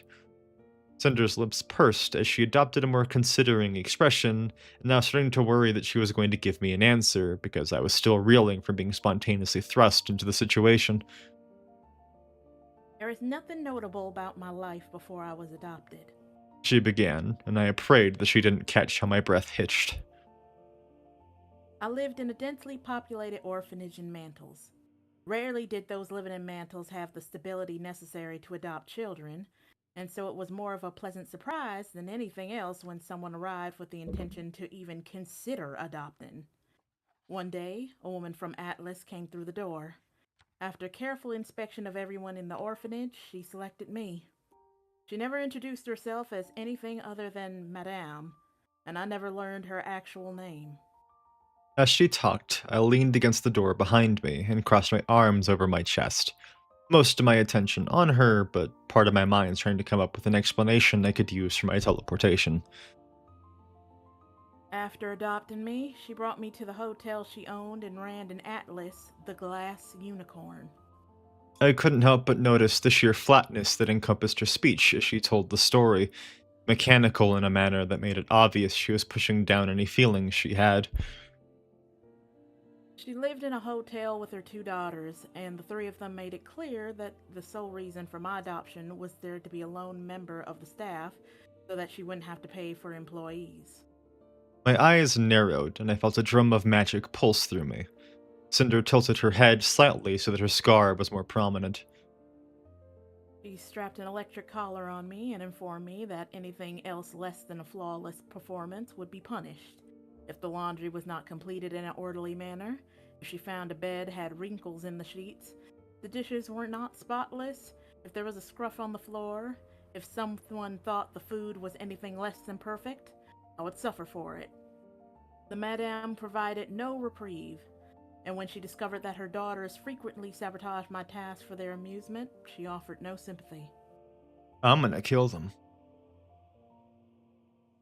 I growled. Too late for that. My partner responded instantly. Last I heard, the Glass Unicorn burned down with all 3 of them inside. Good riddance. How did you escape? Something softer appeared in her eyes, though only a touch. One of the regulars was a huntsman.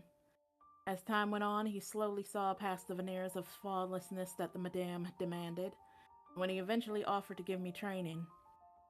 What I suspect brought him to make the offer was discovering that the stress of my situation at some point made my aura unlock. From then on, whenever he stayed at the hotel, he would train me in the attic once everyone was asleep. The softness in her eyes died, being replaced by something cold and hurt. He could not free me from the madame's clutches. So when I accumulated enough power, I snapped my collar and escaped on my own. The rest, you're aware, is enough to put together without my help. I nodded in agreement, able to put together that her exploration of the kingdoms was more a desire to get as far away from Atlas as physically possible, and that process was how she met Emerald and Mercury. Cinder closed her eyes to draw in a deep breath, held it for a moment, then let it out slowly. I offered no commentary on what was clearly an attempt to soothe her emotions. When she opened her eyes, the flickers of heat were gone. I completed my end of the bargain. Now it's your turn. She declared. I let out a soft hiss, but thankfully I was able to come up with something while she talked. Especially with what she said, I would have felt horrible if I had lied to her, but I couldn't just tell her outright. A compromise was possible, however, even if it still made me a little gross. I'm not always gone to hang out with people, I announced. On occasion, it's actually Ozpin calling me to learn more about my semblance. The cold's demands that had hung around my partner lightened slightly, and intrigue lit up her eyes. I'm not exactly hiding it, but I am learning more and more that I'm an anomaly compared to everyone else, and Ozpin is trying to figure out to what extent.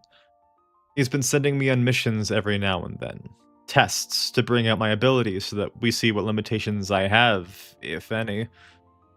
Cinder nodded wordlessly, practically hanging off my words. I hesitated for a moment, strongly debating if I should reveal this much, and decided she had revealed more than enough of herself. My speed has been a particular point of interest, and has been one of the major things they have been testing. We learned that my semblance also grants me the ability to teleport, and that's what today's mission was testing. Amber eyes shot open, and my partner leaned forward in keen interest. Where did you go? I glanced away slightly, having already resigned myself to the comical reaction I was bound to receive. Vacuo, I answered. Shade Academy, specifically. Somehow, her eyes widened even further, and she fell back, nearly collapsing against the counter. No doubt, she was reeling from the idea of someone being able to go to an entirely different country and back in a single day. And you're keeping all of this a secret? Cinder questioned. I nodded. Outside of you, the only people that know are the headmasters of the academies, their right hands, and Sune. After listening to the list, my partner nodded, a slight tremor to the motion. I didn't doubt that being let in on such a huge secret was going to take some time to settle for her. Is there anything else? She inquired. I thought about it. When deciding she needed something that could be seen as a vulnerability, I let her in on one more thing. As far as I can tell, no one else realized it before one. But I don't have aura. Cinder's shocked face turns to confusion. I chose to continue so that she wouldn't have to ask. The protective aspect of it, at least. I think no one's realized because the idea is so impossible to anyone else, but I don't have that automatic protection. If anything, seeing people did shocked me. Amber eyes stared at me uncomprehendingly and flashed with clarity. We all assumed your armor was simply that unbreachable. She breathed, then her eyes flashed down across my body before returning. And your scars. Of course you have so many. Nothing's stopping you from being injured. All your idiocracies with aura. It's because the version you have is fundamentally different than everyone else's. With a slightly relieved smile, I nodded at her. Her gaze fell down to the floor, eyes blinking with a storm of thoughts behind them. I brought a hand to rub at my neck slightly and shifted on my feet. I figure I've bombarded you with enough, so I'm gonna try to get some rest. You should too. My partner glanced up at my words, stared through me for a long moment, then waved for me to leave. You do that. Cinder agreed. I'll need some time to process this before I can sleep. I watched her for a moment after that, then accepted that she knew herself better than I did. With a pulse of magic, my armor was gone, leaving me in the jeans and shirt I was in before the mission. The flash had caught Cinder's attention, but she didn't otherwise react. I offered a weak, pleading smile as I leaned past her to grab the spare sleep mask from her drawer before slipping it on. Familiar enough with the dorm to do so, I opened the door and stepped out while the mask blocked my eyes, closing it behind me before going over to my bed. As carefully and quietly as I could, I slipped into my bed and got comfortable. I realized belatedly that I never got Cinder to explain why she was in the bathroom, but decided it wasn't important. And that is the end of Chapter 14, Start of a Bad Joke. Huzzah. Immaculate performance from everyone. This one's definitely going to be a fun thing, but usually at the end of each individual chapter for all the cast members, I usually have them give me a quick little rundown of their thoughts in the progression, both of the greater story and the individual chapter. Which makes it's going to make this one funny, since you've only been present for this one chapter, Red. But I figure it'll be funny if we start with you, so tell me your thoughts. At least what you have of them. How in depth do you want this? I've never been here for this, so. As in depth as you would like. Oh, buddy. I use it as general feedback regardless, so. Sorry, my wife just distracted me wonderfully. So, I'm sorry. Anyway, yeah. So, there's I think that what few critiques I would have are endemic to the setting and the genre. There are things in anime that everything I learned as a writer, everything from education to just personal reading and whatnot, there are things in anime, and especially anime derivative anime, which RWBY is, are bad practice in writing. So it's good Ruby writing. Mhm. It's just that Ruby isn't good writing. If that makes sense. Yeah, that's what I've been trying Yeah. to do with this rewrite of like, oh, all of these things don't make sense. I'm gonna try to make them make sense. Staying positive. You've captured the flavor and the voice of the setting, Mhm. and I think there's real merit to that. Um, so if I had any critiques, which we don't have to go into here, but if I had any critiques, they're really critiques of the Ruby style, not of yours. Fair enough. Yeah. Yeah, obviously, it's going to be difficult to ask for your opinions on the greater story since you have no idea what the greater story has been. Sure. I mean, if I picture this in my head as an animated episode, I could see the action pretty clearly. Yeah. Um, I I guess I have one thing that I would critique. Mhm. Uh, do you have a personal problem with people who drink alcohol? Because you called Crow an alcoholic so many times. Oh, I don't have a problem with that for the most part. It was just the fact of like, I didn't really have many adjectives I could think of using outside of just referring to him as like dark hair or drunkard or things like that. Admittedly, And I you don't have necessarily acknowledged that is one of the things I need to get better at of like being more versatile with descriptors. was about it. If you draw an overmuch attention to a specific quality about somebody, then you're either implying that the narrator in a first person told story has a bias and that's Mhm. why they keep noticing it, or as a writer, you have a bias toward it. But if you keep seeing something, if I keep mentioning that this character's in a wheelchair, Yeah. I'm not acknowledging them as a person. I'm fixating on them being in a wheelchair. And Yeah. that says something about the person observing. If you have a shifting narrative view, like, say, Game of Thrones does, then a character might do that, and that shows they have that fixation. But you wouldn't have everybody do that. Mhm. Does that make sense? Oh yeah, absolutely. Right. So that's my critique mode. Other than that, I think it's fun. Sweet. I think you got the action, you characterize people, and you got that terrible anime habit where people are giving expositional explanations of things in the middle of an action scene. Yeah. Any particular details or scenes that you liked? Uh, I thought that the action flowed pretty nicely. Ye- It really could have gotten hung up on itself. It's hard to write good action It because action is. needs to flow. It Action needs to keep does. moving. You can't reflect too much on it. I read an audiobook. I read for an audiobook some years ago, and just every fight scene was bogged down with so many little it was like having hyperlinks being clicked for you that Oh my explained how god. everything worked as you go. And I'm like, I don't need to nobody needs to know that.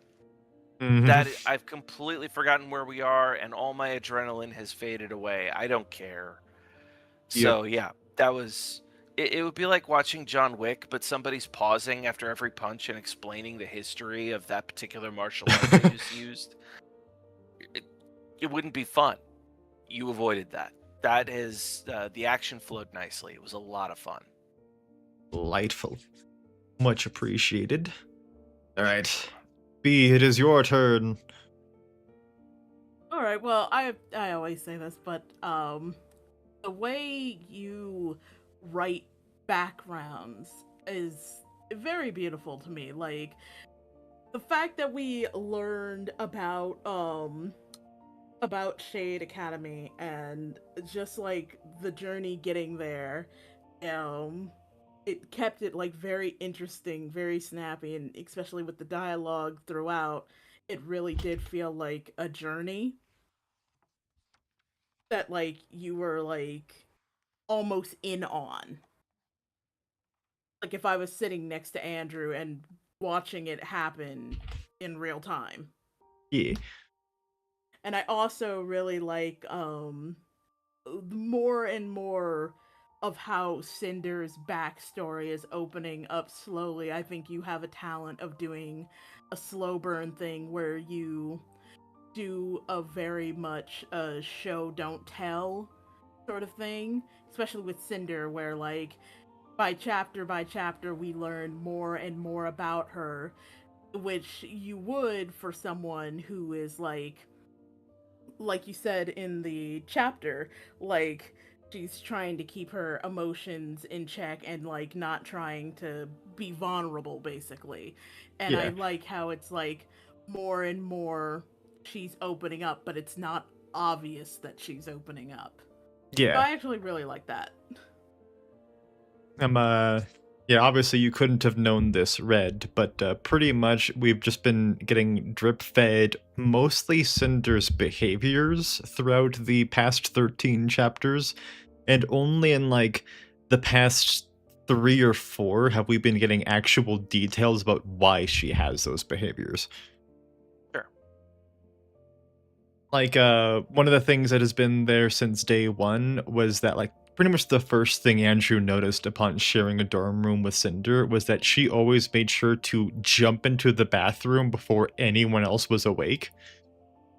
And it was only in the last chapter that he discovered the mentioned neck scar that she has. And the reason she did that, as Andrew discovered in the last chapter, was because she would put up makeup on every morning to hide the scar.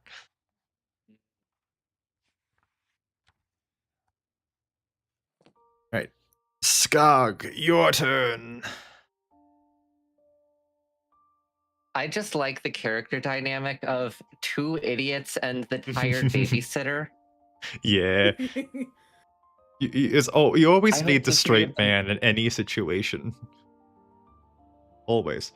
I love making the same joke 15 times in a row, but I love being the straight man in a comedy routine because I'm neither straight nor a man. Indeed. Tell if that was sarcasm. Like, no, I love being the straight man. Oh, yeah. 15 fucking times. Oh yeah, no. Skog has been deeply enjoying when I'm able to give her the roles that I know that she'll enjoy doing. Like Kick the ass. in the previous chapter she was The delighted. raging lesbian. Yeah, she was delighted, but I just gave her a role that was just her making out with another woman. There was nothing How else to noisily? see. I mean, she definitely, if she had a partner, she definitely could have made it pretty noisy. No, I did a gig. I can't say which one, but the actress who was in the booth had to start making makeout sounds. Oh no. So she looks over at me with this sheepish nani the fuck face, shrugs, gets right up on the microphone and starts going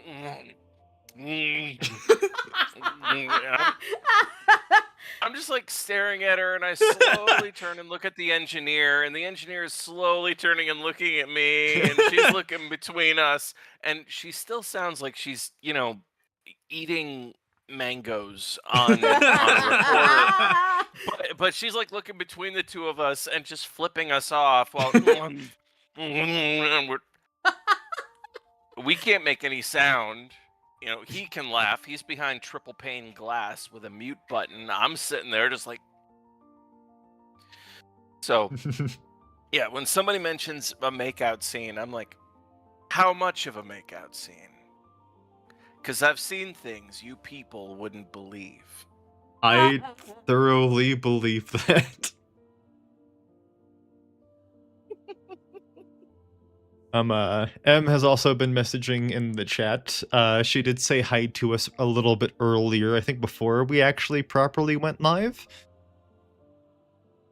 Her thoughts were she enjoyed the section at the beginning when Andrew lands on Crow, and she deeply enjoyed the scene with Andrew and Cinder, and she enjoyed getting more of Cinder's backstory. And she particularly loved how Andrew was incorporating his allies into the music during the fight scene. And that it's overall just a good comeback after a whole month without getting a read along in, since the last time we did a read along was June. Exactly. Yep. It has been a hectic month. It's a mixed bag, but I want to say largely it's more good than bad in this past month. The way the world's been going, sometimes survival is itself an accomplishment and not one to Mhm. be diminished. It really is. It well and truly is. So many people underestimate just how impactful it is to just be alive, withstanding the storm. I Damn always right. get so nervous when I'm reading out lines because I realize I have a tendency to add what I like to call like a filler word. So like I try to read the line 100% as it's written, and that's like it takes a lot of practice, and I'm still practicing that, but I'll still find myself like putting an and the in there, and I'm like, fuck, that's not how that goes. But I mean, It's not necessarily an issue. It kind of just depends on who you're working with and what you're going for. would you like a professional appraisal of that? I would. Some clients will take issue with that. That is, I've put in a filler word that was missing or something, and I've had every kind of client response. I've had somebody go, "Hey, if it's not in the script, read it as it is," and I look at them like, "But that's bad English." But and I look at the engineer, and the engineer shrugs, just like.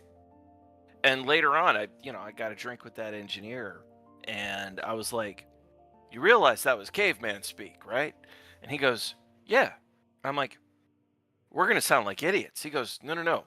We don't sound like idiots. Everybody knows the actor doesn't make the final. They're not the final arbitrator. Neither's the engineer. We're beholden to the client. The client's gonna sound like an idiot. Their boss is gonna hear it, and they're gonna go, 'Why aren't you using any pronouns?' Or what? Don't say is confusing. Be like, it is confusing. Use an adverb somewhere. Something. There'd be all these different words that they would leave out completely. I go, okay. I've had a little committee in the client box stop and mute, and 10 minutes I'm standing in the booth waiting for them to get back to me. And then they come back and go, "Actually, yeah, that's a good catch. We're going to put that in there." Awesome. So sometimes you'll catch something that they missed. And that's great. There was I can't say who the client was, but we got a Mercury Award. Ooh. I was supposed to. You Hmm. could probably divine this if you know your commercials. It was a truth or dare gimmick on the radio. I was the voice of that for a long time. They had a number of dares and a couple of truths where I stopped and I looked at them. I had said, "What kind of voice do you want for this? Do you want jokey? Do you want vanilla? Do you want sniper?" And these dudes got so excited. Sniper? What does sniper sound like? Truth or dare? Just like Echo Bravo out. Got him in my sights. Real RTS stuff. So I'm like, you guys really want me to dare somebody to go over and do somebody? They stop, look at each other. I'm on mute 5 minutes later. "Yeah, actually, that's a legal liability. Good catch there." Wow. Okay. So sometimes your notes will be taken into account. Sometimes you filling something in is considered totally natural. That being said, generally speaking, you have to stick to the script as written, no matter how screwy it is. Special points to you though. While your dry read could use a little bit of work, your corrections were very professional. Thank you. You have to give a slight pause and give it a second before, so that if somebody's editing in post, that they will that they have a clear cut so they can snip it out and put the new version in, or the version they like Oh, best. So that was yes. that was good. That said, for a live reading, you kind of just need to keep going. Okay. If you Oh, if thank God, because it's hard for a live reading to be Yeah. like trying to read all the words of like it's I'm like in my mind, I'm like, God damn it. if it's a recorded reading for a final product, you do it over and over until you get it right. Mm-hmm. If you have a director working with you, there's 3 in a row, one of my personal favorites, and a Midwestern specialty. But then if you're doing a live reading, like an audio play or something, if you stumble, you just have to keep moving. You can't Okay. correct yourself. You just shit and keep moving. And you gotta Okay. sublimate that shame too. You can't let it be like, oh, damn it. You know, you gotta Okay. just plow forward, correct. When it's done, you can look back and be like, shit. But you don't stop and lament yourself mid-fight. You wait until you're back to your corners, and then you go, God damn it. Got it. That actually makes me feel a lot better. Yep. Yeah, you did a lovely job. Yeah. I love working with all of you. Aw. Yeah. I mean, obviously, one of the, of course, highlights is the fact that we're all so comfortable doing these together and whatnot. There is no, like, real big stressors. There's no, like, stiffness of, like, oh, no, I don't want to make any mistakes or things like that. We're all just like, we're gonna do stupid shit and we're gonna have fun with it. Yeah, that really helps a lot. Yep. It's just a slowly progressing thing of, like, we have the script, but we're not, like, beholden to anything for it. Like, as we've obviously already gone over, we just do whatever accents we feel like Mm-hmm. and Yeah, whatnot. as soon as I saw oi in the thing, I'm like, oh crap, was I supposed to be doing a dialect? Nobody told me that. Yeah, it's just American people don't say oi. It's like when an American says bloody. Bloody hell. I've said Yeah. oi to people before. Yeah, but I mean, if you read oi, Yeah. there's an implication of a dialectic. Oi! You know, that's Mm-hmm. there's it kind of suggests that it's European, probably in the general British, UK, Ireland, Scotland area. I have never actually considered that. Yeah. You learn more every day. Mm-hmm. Just like how you learn how a German accent can so seamlessly switch to an Irish and then Jamaican and then back again. Oh yeah. That's a slide trinity. That's one of the little exercises that you do when you're getting up there.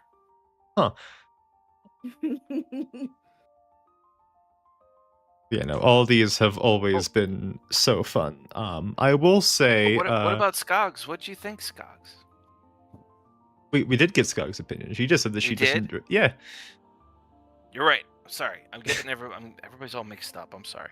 Oh, imagine when we have a chapter with more characters and we have like 9 people in call. Oh Oh, yeah. my stars. Yep. But yeah, the next read-along that we'll be doing, assuming everyone is available, will also be in 2 weeks' time, which is, according to the calendar, the 22nd.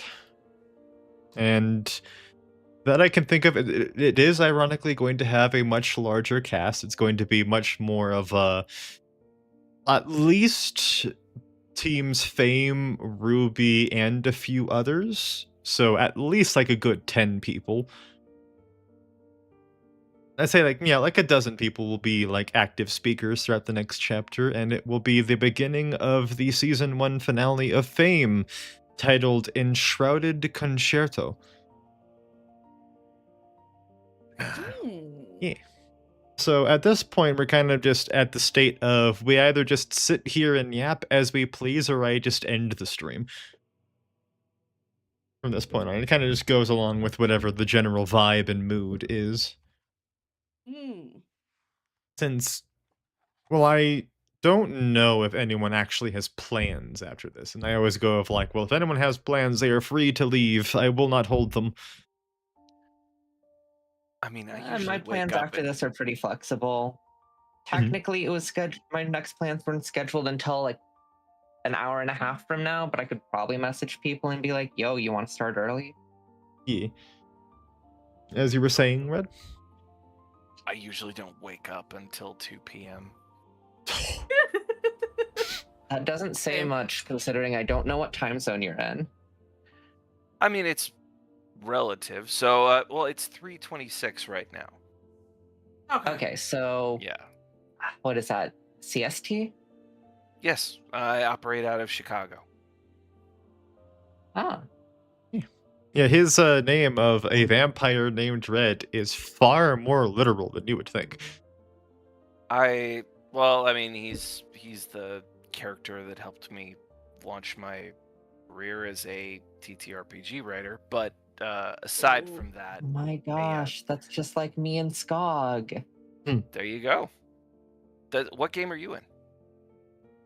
I played a game of. Okay, it's a bit of a story. So, Sure. like freshman year of college, I had lost my usual high school buddies of playing D&D because all of us were busy with school. And so I started playing D&D Adventures League at my local game store. And so I rolled up a druid, named them Skog because Skog is just Swedish for forest, and I'm very Yep. bad at making up creative names. And I just That's sat pretty down with a creative. random group of people and started playing Skog. Now, for months, we didn't really hang out outside of D&D. We would sit down at the table, we would make some small talk before the session started, we would all refer to each other by our character names, and then we would go our separate ways. And like a couple months in, the DM made the terrible decision to tell me that they forgot my real name, and so they just asked me what my name was. And so my response to that was to simply laugh at them and not tell them what my real name was and just continue going by Skog because that was so much funnier. Anyway, so after like months and months to maybe a couple years of playing with them, we started to slowly like get to know each other outside of D&D, and they got to know how much outdoorsy shit that I do, like rock climbing, mountain biking, hiking, backpacking, whitewater rafting, caving, bunch of other shit. Impressive. And then they found out that I had gotten my yard certified as a wildlife habitat, and the gears started turning of, holy shit, this girl has just been playing herself this entire time. I know what story And to tell since I back. played that character, that has just been my nickname. Like, people outside of that game just call me Skog now. I have a friend that I have known since childhood who calls me Skog in front of his parents, and then whenever his parents get confused, he has to be like, "Oh yeah, no, it's so and so," because they know me by my legal name because they've known me since I was like 10. Oh, That's an origin story. That's a cool one. yeah. I have well, I my return tale. So I've been playing Shadowrun since I don't know. I was 12, 13, something like that. Thank goodness for the Genesis game, and thank goodness for stumbling into MechWarrior, but that's a whole different story. So I was running that for the better part of 10, almost 20 years. Somewhere along the way, I had gotten it into my head that I wanted to write for it. So I got in touch with the line developer at the time, Rob Boyle, and I said, I've got an idea for a book. Now, I have porphyria in real life. I can't go in the sun. So I gravitate towards vampire narratives, especially when you know what the treatment for porphyria is. People are just like, so you're like a vampire? Sure, buddy. About as close to. I'm like the opposite of Blade. All the weaknesses, none of the strengths, and I'm white. So, like, I couldn't be less Blade. I'm like the Mr. Glass to his Bruce Willis. Anyway, so the so the guy I have an idea. He goes, thanks, but I've already got somebody for that. I was like, well, he's like, I have a stable of writers I draw from. I said, well, how would I draw that stable? He goes, well, impress me with your writing skills. Well, I was working at the most ironic job ever, a tanning salon, as a massage therapist. And while at work, in between wiping down beds that would kill me and doing deep tissue work, I'd be writing what ended up being a book. So I submit a book to him after about 3 weeks. And he responds, in essence, with too long, didn't read. So this book sat on a shelf for the better part of about another 10 years. And I'd show it to friends, and they'd put in edits, and there was tons of this copy is still sitting on my mother's shelf. She prizes it. This is the original manuscript. And some years later, through a separate story, I fell into writing for Shadowrun under a different line developer. As I'm and the first assignment that I got, I wrote as the character who was in that novel, who was basically a coping mechanism for me trying to figure out how to feel better about having a disability like porphyria. If you've got to be a vampire, you might as well feel cool about it in an RPG, right? I have a friend who is in a wheelchair who saw the rules in Pathfinder for having an enchanted wheelchair and just went, I am absolutely playing this. I want to feel good about myself. I don't want to play something else. I want to play the best me I can. I'm like, I totally get that. So I'm about 2-3 months into working for Catalyst, and I mention offhand in one of the group chats all the writers had, yeah, I got this novel just sitting on a shelf at my mom's place. And the head of fiction was reading through our chats and private messaged me and said, did you say you have a whole book you already finished? I was like, yeah. He goes, because I could use one of those. Oh, shit. So he took a look at it. I added some to it, edited it a bit, and now Crimson has been on shelves for some years, starring Red. The reason that I'm reminded of that is one of my best friends read it. And I was like, so what'd you think? And he looks at me and he goes, to be honest, kind of expected more from you. I'm like, oh, really? He goes, it's just not that creative. I'm like, oh. He goes, I mean, pretty much just wrote about your life. How is that imaginative? I'm like, I don't fight giant bug spirits in a post-apocalyptic Chicago. He goes, if we change the scale, it's not that far off. I'm like, God damn, Mike. Okay, I'll take it. So, yeah, that's and the only reason I have this account, the very first time I opened this account, was to do an in-character AMA for an event we were doing at Catalyst. So I just kept it and I never changed the name. Hence, a vampire called Red. Indeed. I teach RPG writing too, people. Yeah. Ooh. Always recruiting. He's a wonderful man to work with. I encourage both people in this call and people in the chat. If you have any inclination, find him. He's great. Do I we? would love to. Can we put my email in the description or something? I don't know how to YouTube, but I could put it in the chat. Yahoo! Just send me what the email is and I shall chat it. I will put that in the chat right now. I've given enough clues about what my real name is, so I don't even care. There we go. Boop. Yeah, we were supposed to have a website by this weekend, but the person we hired is running into technical difficulty. Aren't we all? Indeed.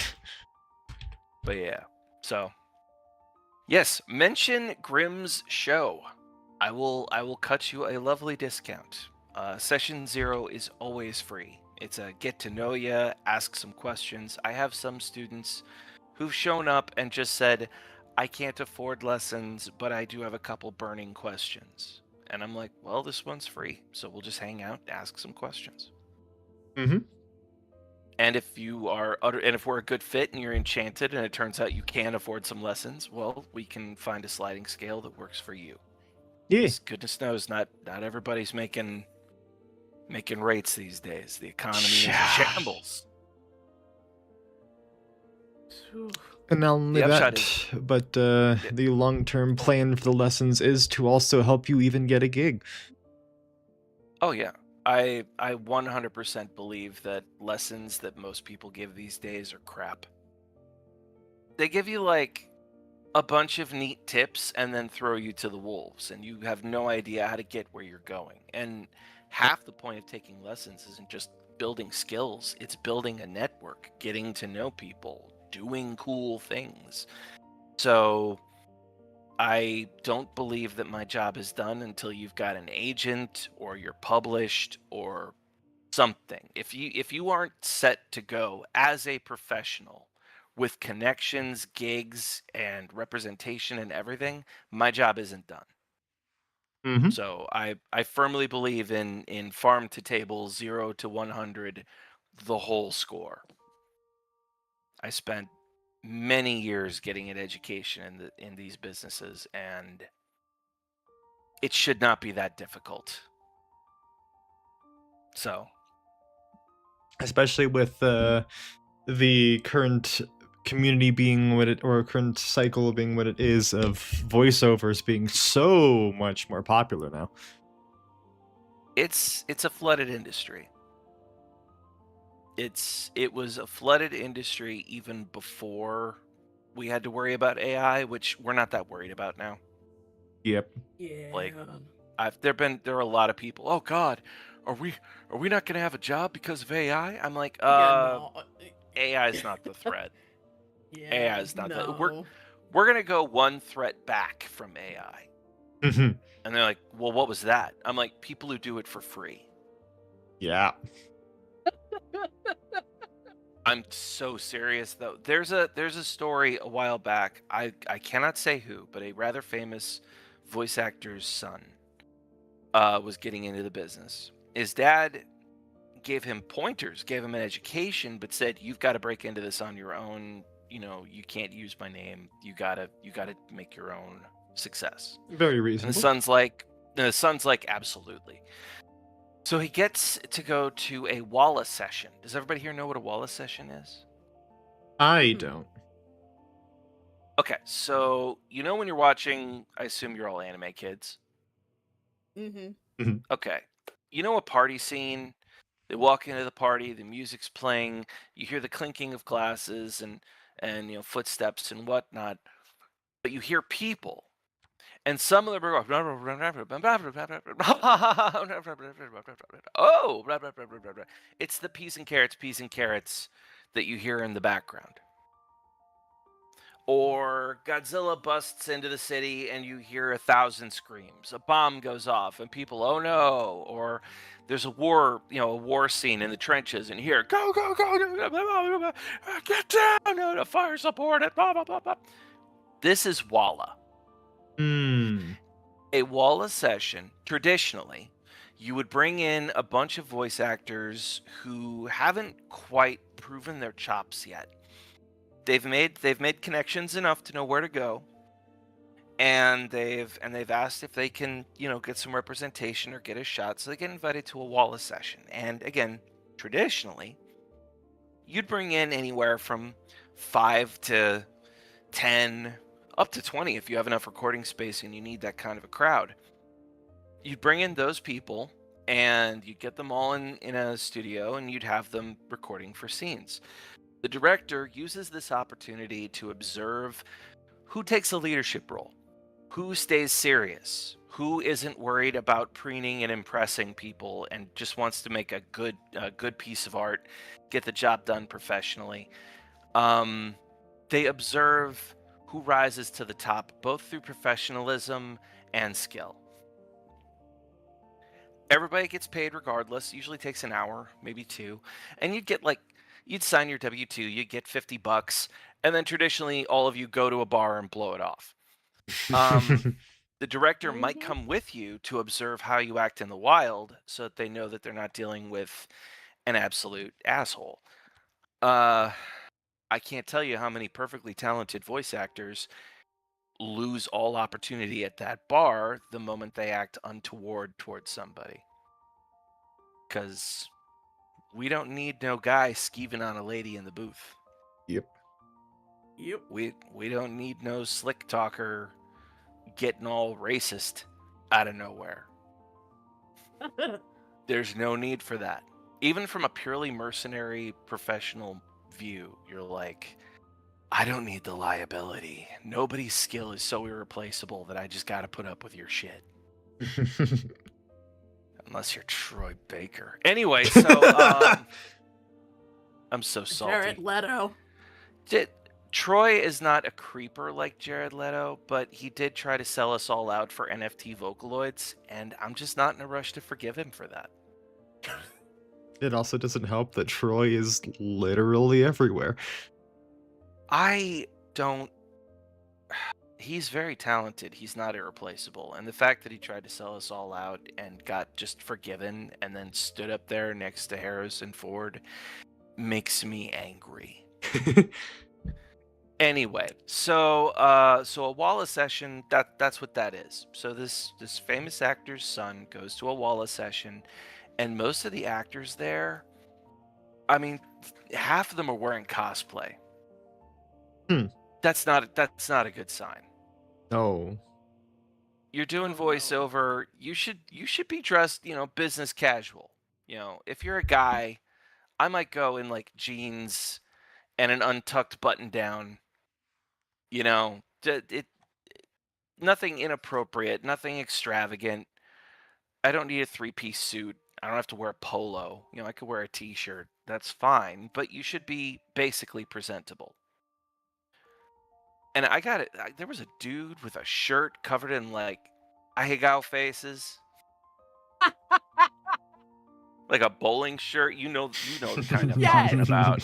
I absolutely know the shirt.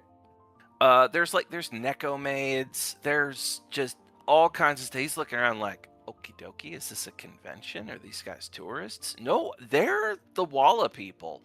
So they're brought in, and these people are all just giant goofballs, and he's trying to be a professional. They finish up after 2 agonizing hours, and then the studio, who I will not name on the air, it basically goes, okay, great job, everybody, and everybody, yay, and they escort them out a side door.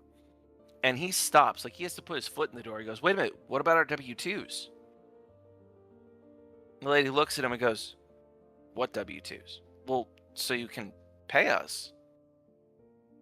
And the lady gives him this withering look and goes, pay you? You should be honored that you get to participate in something like this. This is a major anime. And then pushes his foot and closes the door. He's like, what the hell?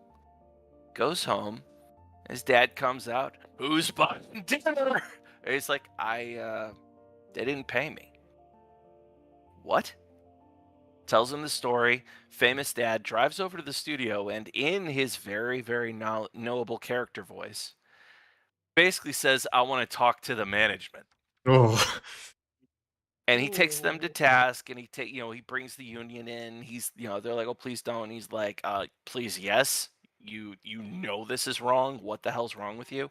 And the studio is still getting away with this kind of crap. It happens all the time. Because at the end of the day, look, late stage capitalism. It's easier for a rich person to pay a fine than to pay what's fair. Same goes for companies. It is easier to just deal with a little bit of union censure and fines than it is to pay what a voice actor is worth. And the big problem here is that they can sidestep by using sites like Fiverr, the goddamn devil, or whatever, to undermine the ability to make a living. So many people will do anything just to be involved. Oh, I just want to participate. Maybe they don't need the money. But some working actors sure as hell did. And Yeah. they won't get it now. Because if you're willing to slave away for free because you just like participation, you're killing an industry. And what's worse, you're killing what made that industry so good. Yeah. Professionalism, application, education, passion. These are cultivated things that result in great performances. And it's not democratic, it's meritocratic. Yep. If you really want to democratize an art form, I mean, I hate to say it, but an ivory tower has a certain amount of gatekeeping, if only its qualification of skill. If you take that away, I mean, some people are going to be great, but a lot of people are going to be, it's rough. Yeah, there is a project I've been working on in, behind the scenes in the background, and a big part of it is just like my mindset of if I'm getting paid for it, anyone I'm having join me on the project is getting paid for it. That's my general ethic. I've had a couple students be like, "Oh, there's this project, how much should I ask for?" And I'm like, "How much are they making?" "Oh, it's totally free." Don't ask for anything. Like, well, they're willing to pay me. I mean, if they're willing to pay you, take whatever they offer. But if they're not making any money, you're not really in a position to demand it. You can if you want to. I guess you're in your rights. If they're doing it for free, I'll do it for free too. But if it's a company or they're planning to make money off this thing, oh yeah, I better be paid. Mm-hmm. That is 100% the ethic. I completely agree. Yep. This is turning into a whole free lesson, isn't it? I'm sorry, everybody. I won't shut up here. I apologize. I have a talent for drawing it out and getting people to yap. Don't worry. If we wanted you to stop talking, we would just tell you. Yeah. Fair enough. Wait, I like that. We like said it that. earlier, like, we just go on tangents so often during read-alongs. We once had an entire tangent during a read-along that boils down to us all agonizing over the criminally low literacy rates in America. oh my god, yeah. Yeah, I picked a great time to be a writer. Yep. I believe that Vex said the number was like 1 in 5 people do not have above a 3rd grade reading level. I can believe it. 1 in 5 in America. 1 in Great 5. time to be a fanfic writer. I mean, at least they'll read that. Good Lord. You'd be surprised. Yeah, that too. I wouldn't. Fanfic is... Alright, I won't launch into a whole ass tangent again because I don't want to hog the mic. I don't want that main character energy, and it's your channel.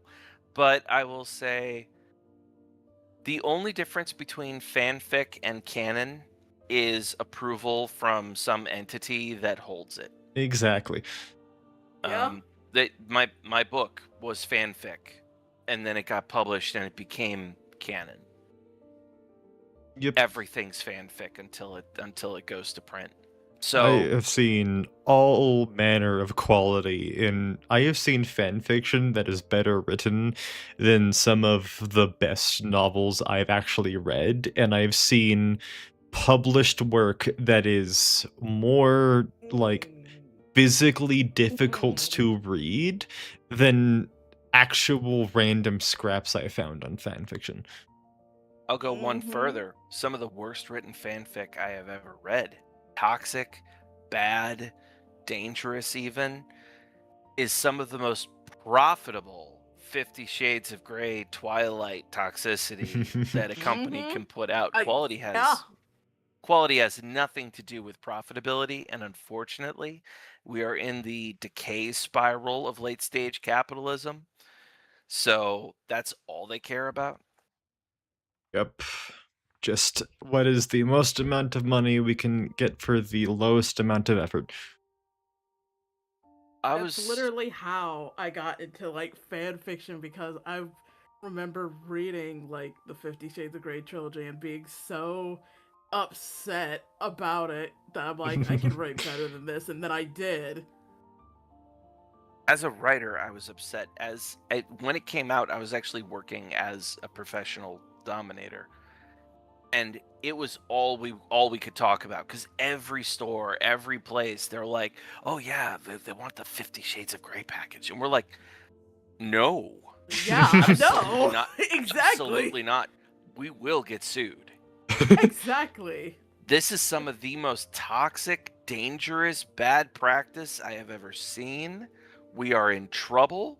Exactly. There are hordes of suburban women out there with a very dangerous idea of what this is supposed to be like. It got real bad for a while.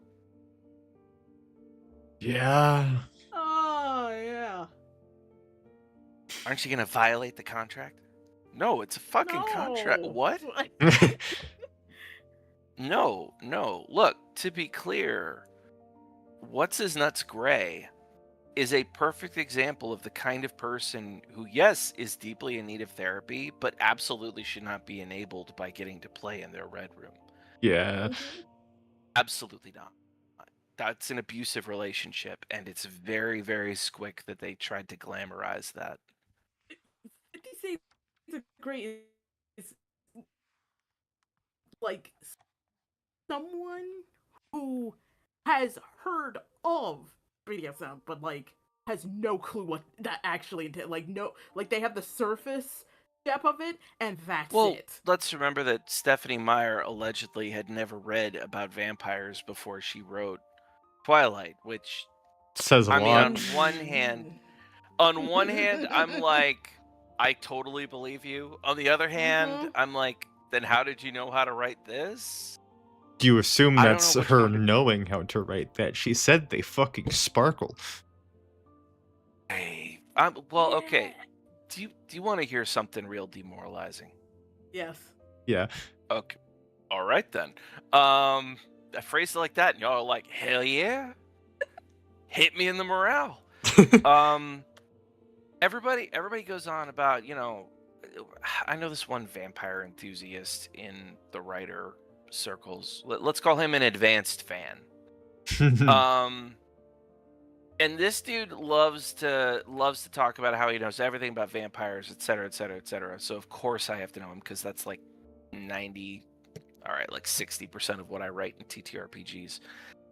And he's talking about only Twilight made vampires sparkle. If you had Edward Cullen versus like Lestat, any vampire from the Vampire Chronicles, they kick his ass. And I'm sitting there like, you do remember that in the Vampire Chronicles, Anne Rice wrote that vampires have an almost luminescent, semi-glittery glow, like white sand beaches under fluorescent lights. And he's like, wait, what? I'm like, yeah, they mention it repeatedly. Anne Rice's vampires sparkle. So I have no problem making fun of it in Twilight. I just also have no problem making fun of it in Anne Rice, a person who writes with entirely too many exclamation points. I'm just saying. It's not that unique. I think she might have read Anne Rice, because so much of it is so effed up. But at the same time, I don't know, that her bad grasp of vampirism is not my biggest problem with those books. It's if I want to get attention from my abusive boyfriend who literally needs to, has a biological need to instinctively destroy me, I'm going to put myself in danger until he's forced to come to my rescue. I'm sitting here like, these two need to desperately not date. Yeah. Yeah. Like, you got to get out of there. You need a therapist and a trip to Europe. You need to you need to move. This is horrible. I'm And still don't worry, baffled. your romantic rival will fall for your baby. That's fine. I'm still baffled that 50 Shades and the Twilight series managed to become so accepted. and popularized. Makes sense. But like, I terrible. mean, It's a terrible sense, but it makes sense. yeah.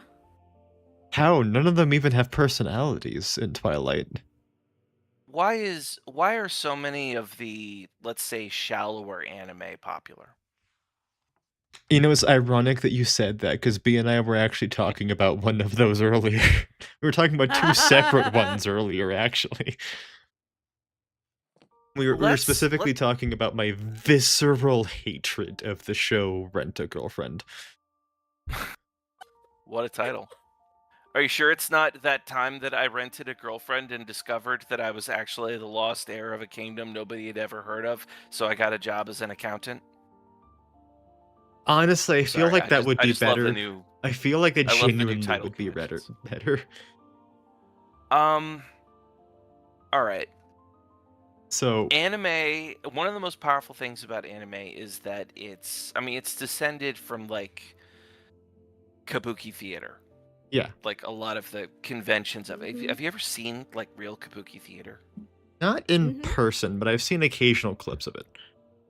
I saw a kabuki show at a festival once, and one dude's like their makeup looks like those masks that you see in places. It's very exaggerated. You know, the guy had wrinkles painted on his face, and angry brows, and another dude had a perpetual shocked "oh no" face painted on, and they're acting it out.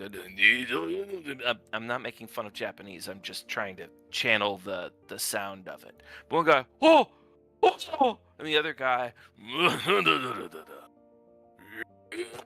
I'm like, oh, this is anime. This is live action anime. The way they're talking is legitimately the exact same that they do in Japanese voiceover. And as I'm watching it, I'm realizing these are the same conventions, just converted over to animation. It makes sense. So, you mix in a little bit of, kabuki with Bunraku, and you suddenly understand, whoa, that's how this stuff works. Mixed with the epic, endless power chasing that anime is known for. And a lot of Japanese fiction in general, frankly. But you look Yep. at that, and you start to realize that there are certain conventions, certain tropes, and that it mix especially well with anime, and all of these things are designed to provoke an extreme emotional response. Because it's nakedly colorful and loud, and it doesn't have to be all shouting and playing pop music and whatever else.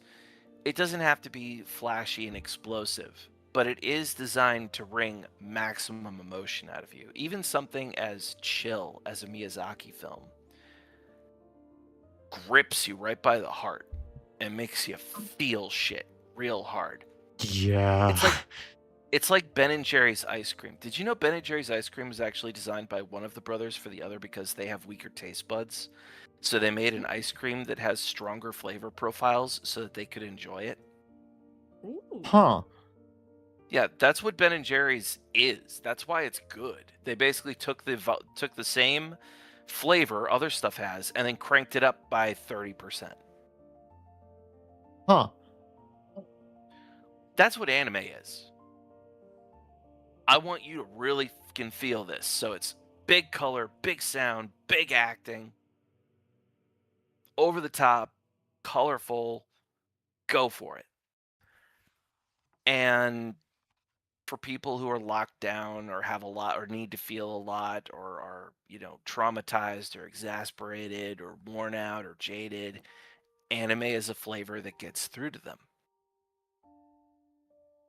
I think that's why you go to an anime convention and like the people are louder. Yeah.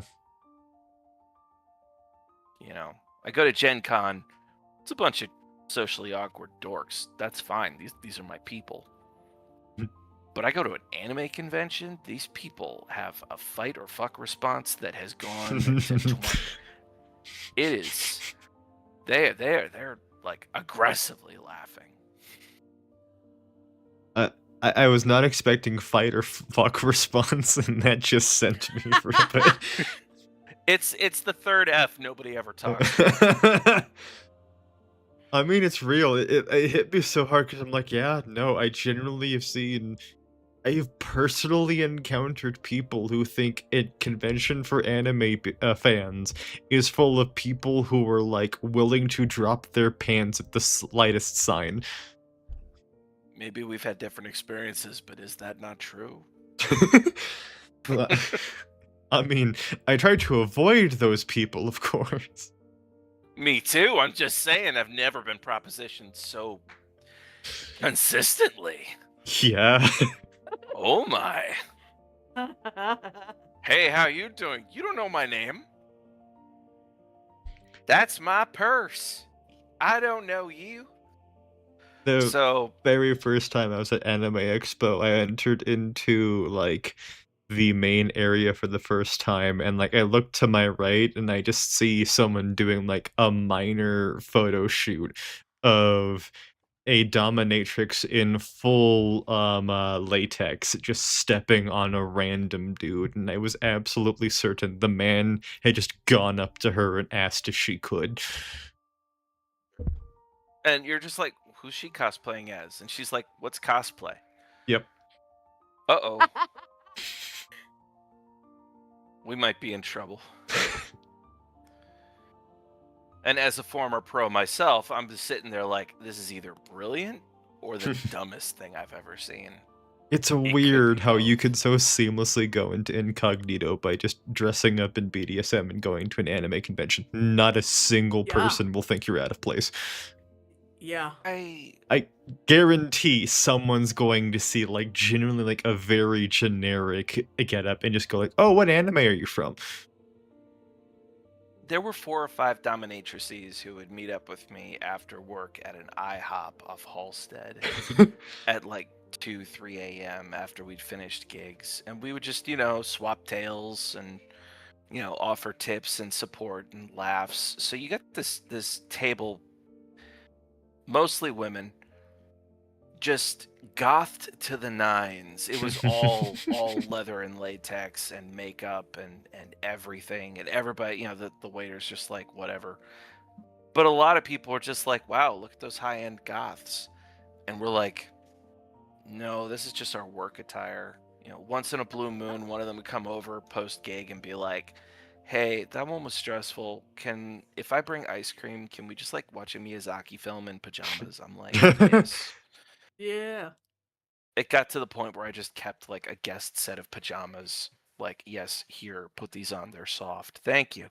And you would not guess that this was a high-end shout, whips and chains person when they're just chilled out watching Miyazaki. But then again, do you think anybody relaxes like that? Oh. Yeah. I mean, I know a few people who relax like that, but I understand that I'm the exception and not the rule. Well, Yeah. okay. Let me rephrase that. It can be relaxing to be in. I've heard a few phrases for it. Some people say game face or work clothes or non-civilian. Non-civies Mhm. is one that I've heard a few times. Sometimes it's relaxing to just be in it for yourself because it's chill. But I don't know a lot of people who go full, like, 10 toes in corsets and 3 hours of makeup so that they can lay on a couch and eat pizza. Mm-hmm. I'm sure they exist. It's an expensive proposition. But I could be wrong. That would be new for me. I mean, in my experience, the people who most frequently have to like perpetually be in control, especially of other people, crave nothing more than to have the freedom to put that responsibility down. Yes. Mhm. Yes. 9 out of 10 of my Absolutely. clients. 9 out of 10 of my clients were like high-powered CEOs, CFOs, big command stuff, and a lot of the people who like to get very dominant are the ones who feel least in control in the rest of their life. It's catharsis. Mhm. Absolutely. But no, I just mean costuming is hard though. Yeah. Yeah. Your average goth has a bigger collection of pajamas than any of the stuff that you would normally associate with them. I can actually imagine that very easily.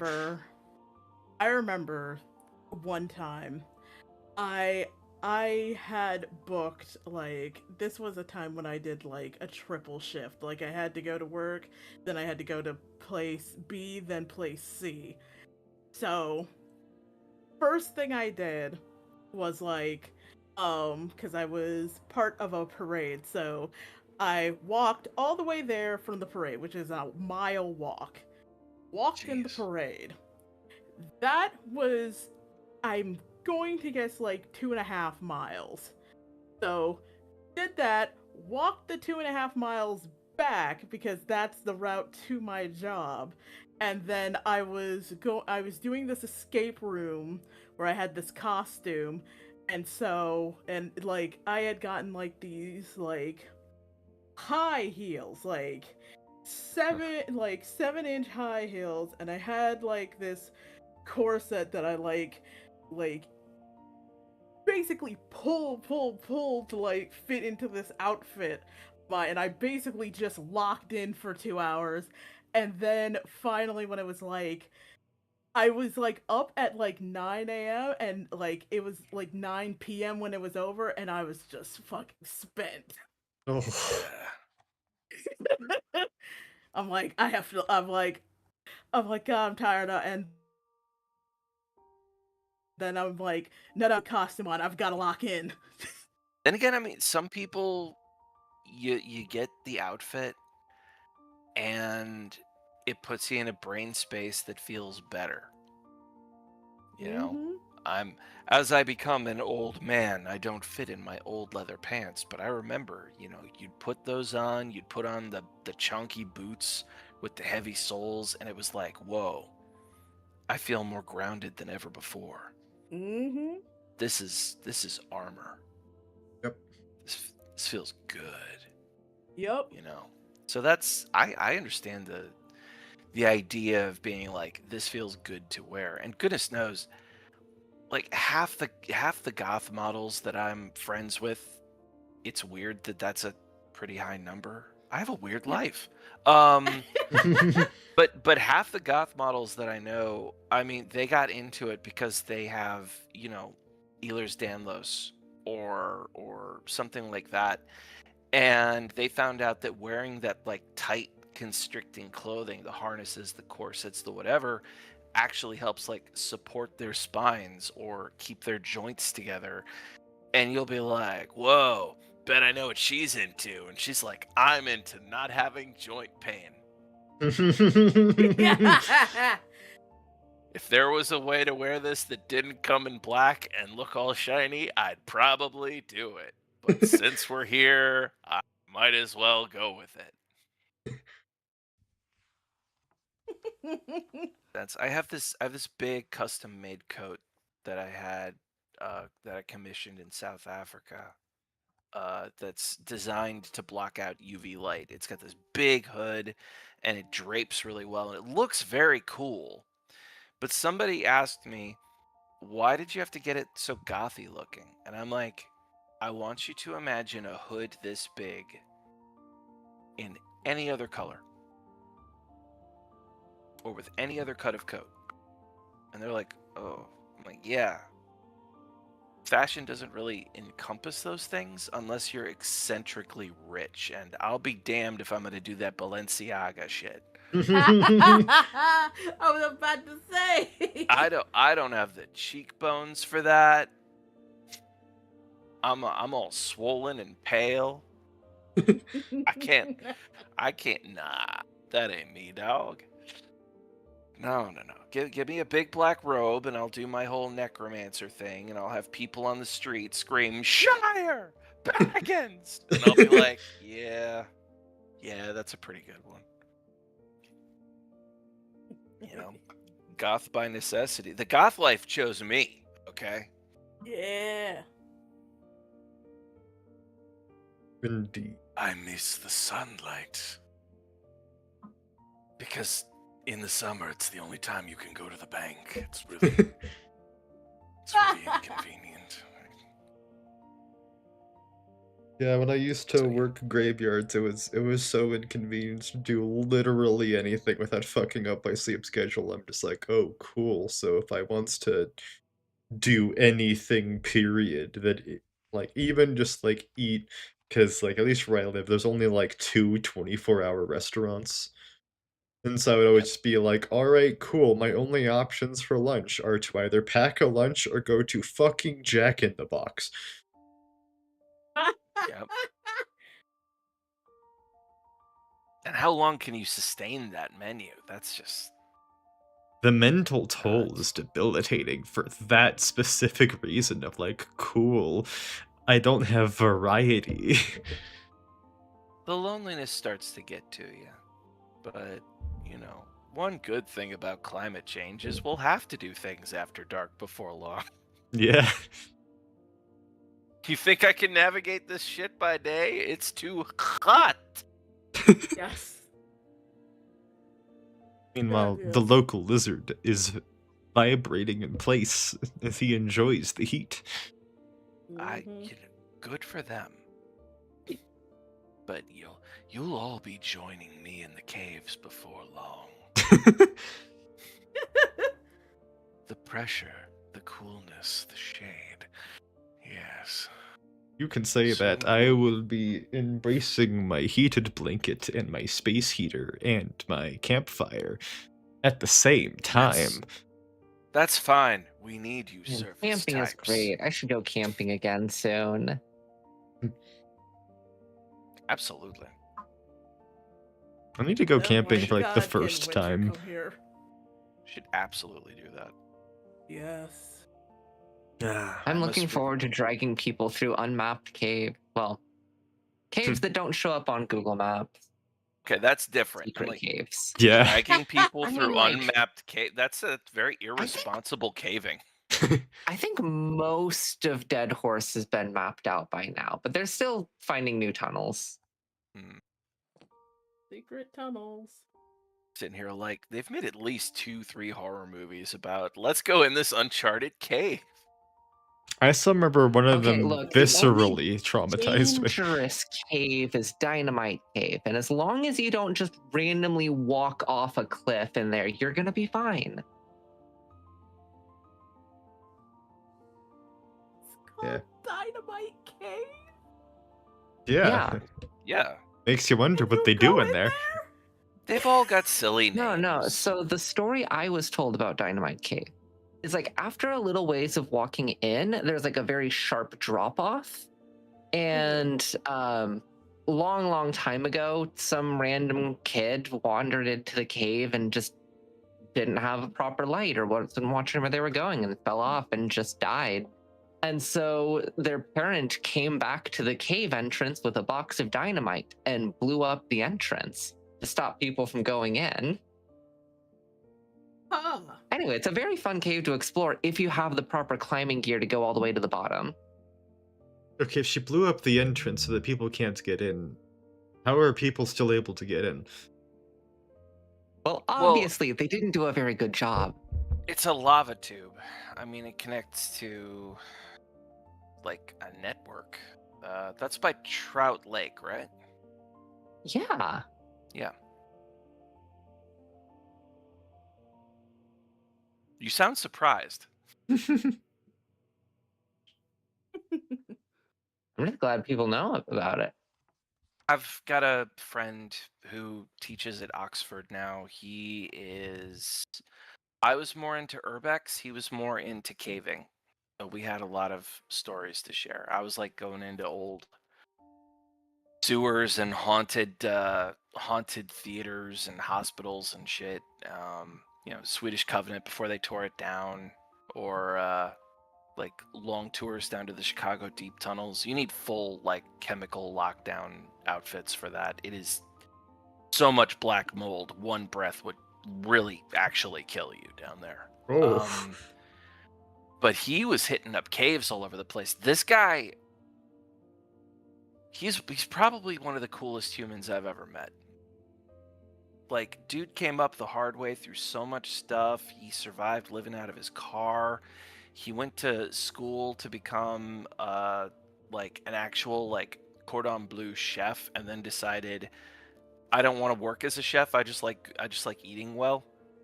What a boss. Yeah. Then he went on to work at Rogue Brewery for a while. He used to come to our Pathfinder games with a fresh crafted growler of beer that he'd made himself, which I can't have it, but I mean, just the smell was good. I don't even like alcohol. And I'm like, that smells amazing. Dude goes on to teach in Korea, gets accepted to Oxford. He's probably one of the biggest Tolkien fans I've ever met. He's the head of like the Tolkien Club out there now. And he goes on like these rambles, and he works as a mountaineer a lot, but he would do a lot of caving. And now he has like, he teaches at Oxford, and he's got a side project at NASA where he is doing a sociological study of the psychological effects of isolation on displaced crowds for like colony studies or something. It would take a long time to explain, but it's very, very cool, and I'm immensely proud of him, and I am deeply jealous of the fact that he is in amazing shape and is, I mean, the really insulting thing is he's devastatingly handsome. Like, on top of all of that, he's like the prettiest man I've ever seen. If his ears were a bit pointier, you'd be like, that's an elf. No, for real. Like, I cannot emphasize this enough. Kind, smart, hardworking dude. But he'd tell me all about all these caves and stuff. Always be prepared. People die far too often. That's, we'd hear about all kinds of stuff. So yeah, and as a writer, it's my job to listen to everybody's stories. They all help. Indeed. So yes, I'm happy to trade stories of caving. Ooh. Yeah.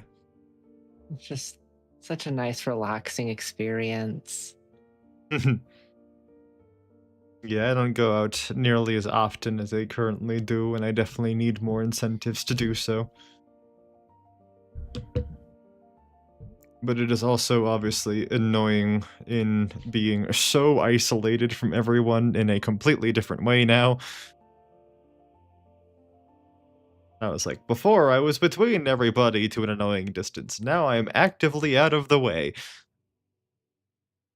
Well, I don't want to dox you asking where you're at. Oh, I've But- mentioned it multiple times that I moved to Colorado. Oh, I mean, Colorado's full of adventure. Oh, it is. But I mean, like, all of my friends now are significantly farther than they were before. That is hard to navigate. It is indeed. For what it's worth, an old man's advice. One of the best ways I've ever found to make friends is to simply seek out the things that you love and enjoy them on your own. Oh, yeah. You pick up people along the way. Oh, yeah. I'm, once I actually get my income going again, I will be like, okay, what are the things I like doing and how can I do them in the place that I live in? And I'm sure I'll find someone eventually.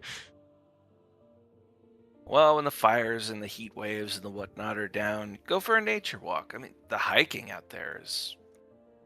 Oh, yeah. The view is so beautiful here. Yeah. I think Skog will be proud. I'm no longer in an area where it is pure orange desert.